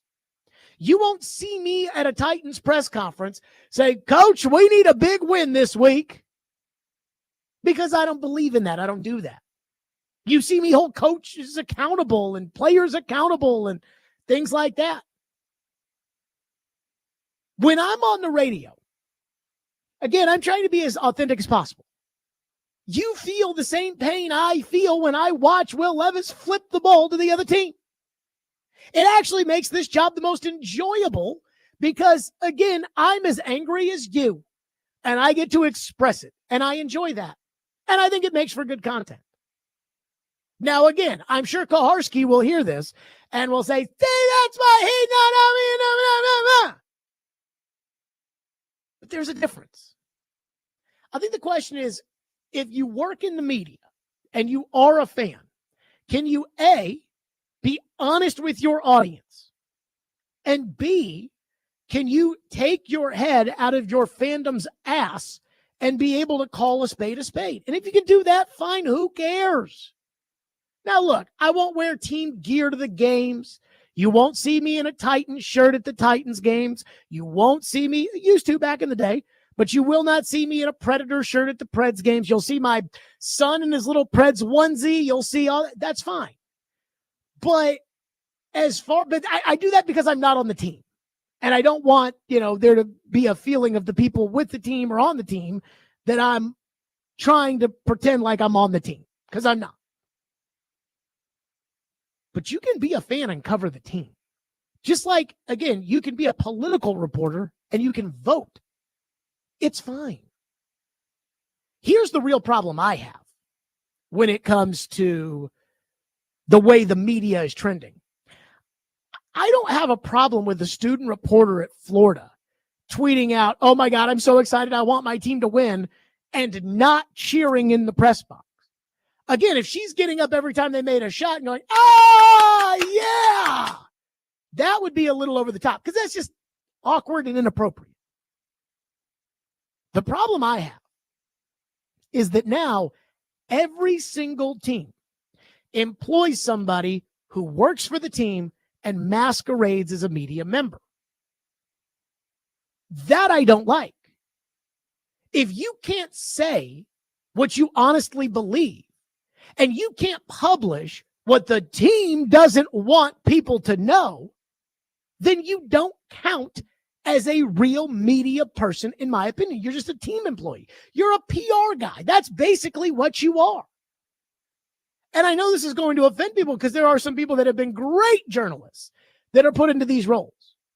But it drives me crazy when I'm listening to a press conference and the coach is getting angry and it's a tough game and it's been, it's really starting to get contentious between the media and the coach. And then the hired gun in the press room sits there and asks a question, Coach, I know you guys lost 6-1, but you scored a goal in the third period. Do you take some positive from that? That's the stuff I don't like. And there's nothing I can do about it. That's not going away. That's kind of the wave of the future. Teams want content on their own websites and YouTube channels and podcasts, and they want this all. And so they're going to hire people to do it, and people will gladly do it. But those people can't call a spade a spade. I want people that, again, I love the Titans. I want the Titans to win. I hate being up in the press box during a Titans game. I haven't been in the press box for a Titans game since the AFC title game in Kansas City. And I remember hating it because I was standing up there on like Corey Curtis's shoulder. And I was thinking, again, I'm sitting there not saying anything, but I'm sitting there thinking, God, stop doing that. Go cover that guy. Go move that guy over. And again, can't do that kind of stuff up there. But I don't think it, again, clouds my judgment as far as the Titans are concerned or the Predators are concerned. I mean, this season has been an unmitigated disaster for both of them. So I guess this is a long-winded way of me saying that it's okay to be a fan and cover the team, but can you be an honest fan when you're covering the team? And the number one thing that, I mean this with all due respect, but when you're a team employee, I don't think you can be as honest. That's the problem I have. If you're a capital J journalist, go criticize that. Go criticize the North Korea stuff. Who cares about the student reporter at Florida who, again, has been covering the team, doing a job, and she's not cheering on press row? She just tweeted about how hard it is to not cheer on press row. I don't have a problem with that. I don't have a problem with Matt Jones, Kentucky Sports Radio, although I found it so disingenuous how he was so mad about the Mark Pope hire. And then the next day was like, well, I think it'll be okay. And I love Matt. But I was like, come on, Matt. But I don't have a problem with that. Those are Kentucky fans that want Kentucky to win. Go Kentucky.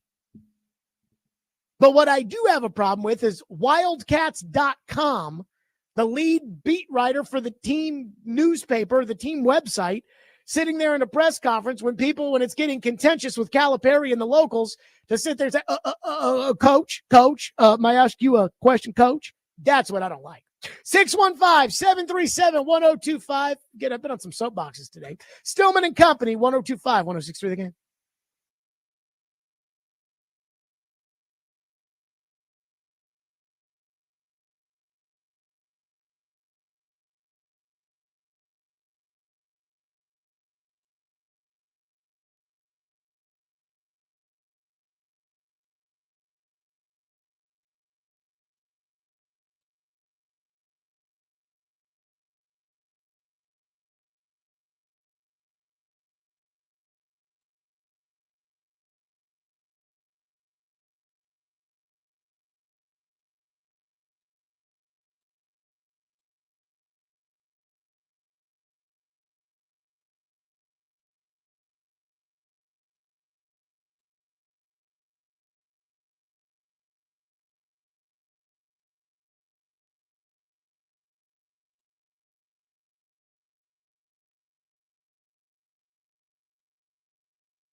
So the question then becomes, do we roll the dice again?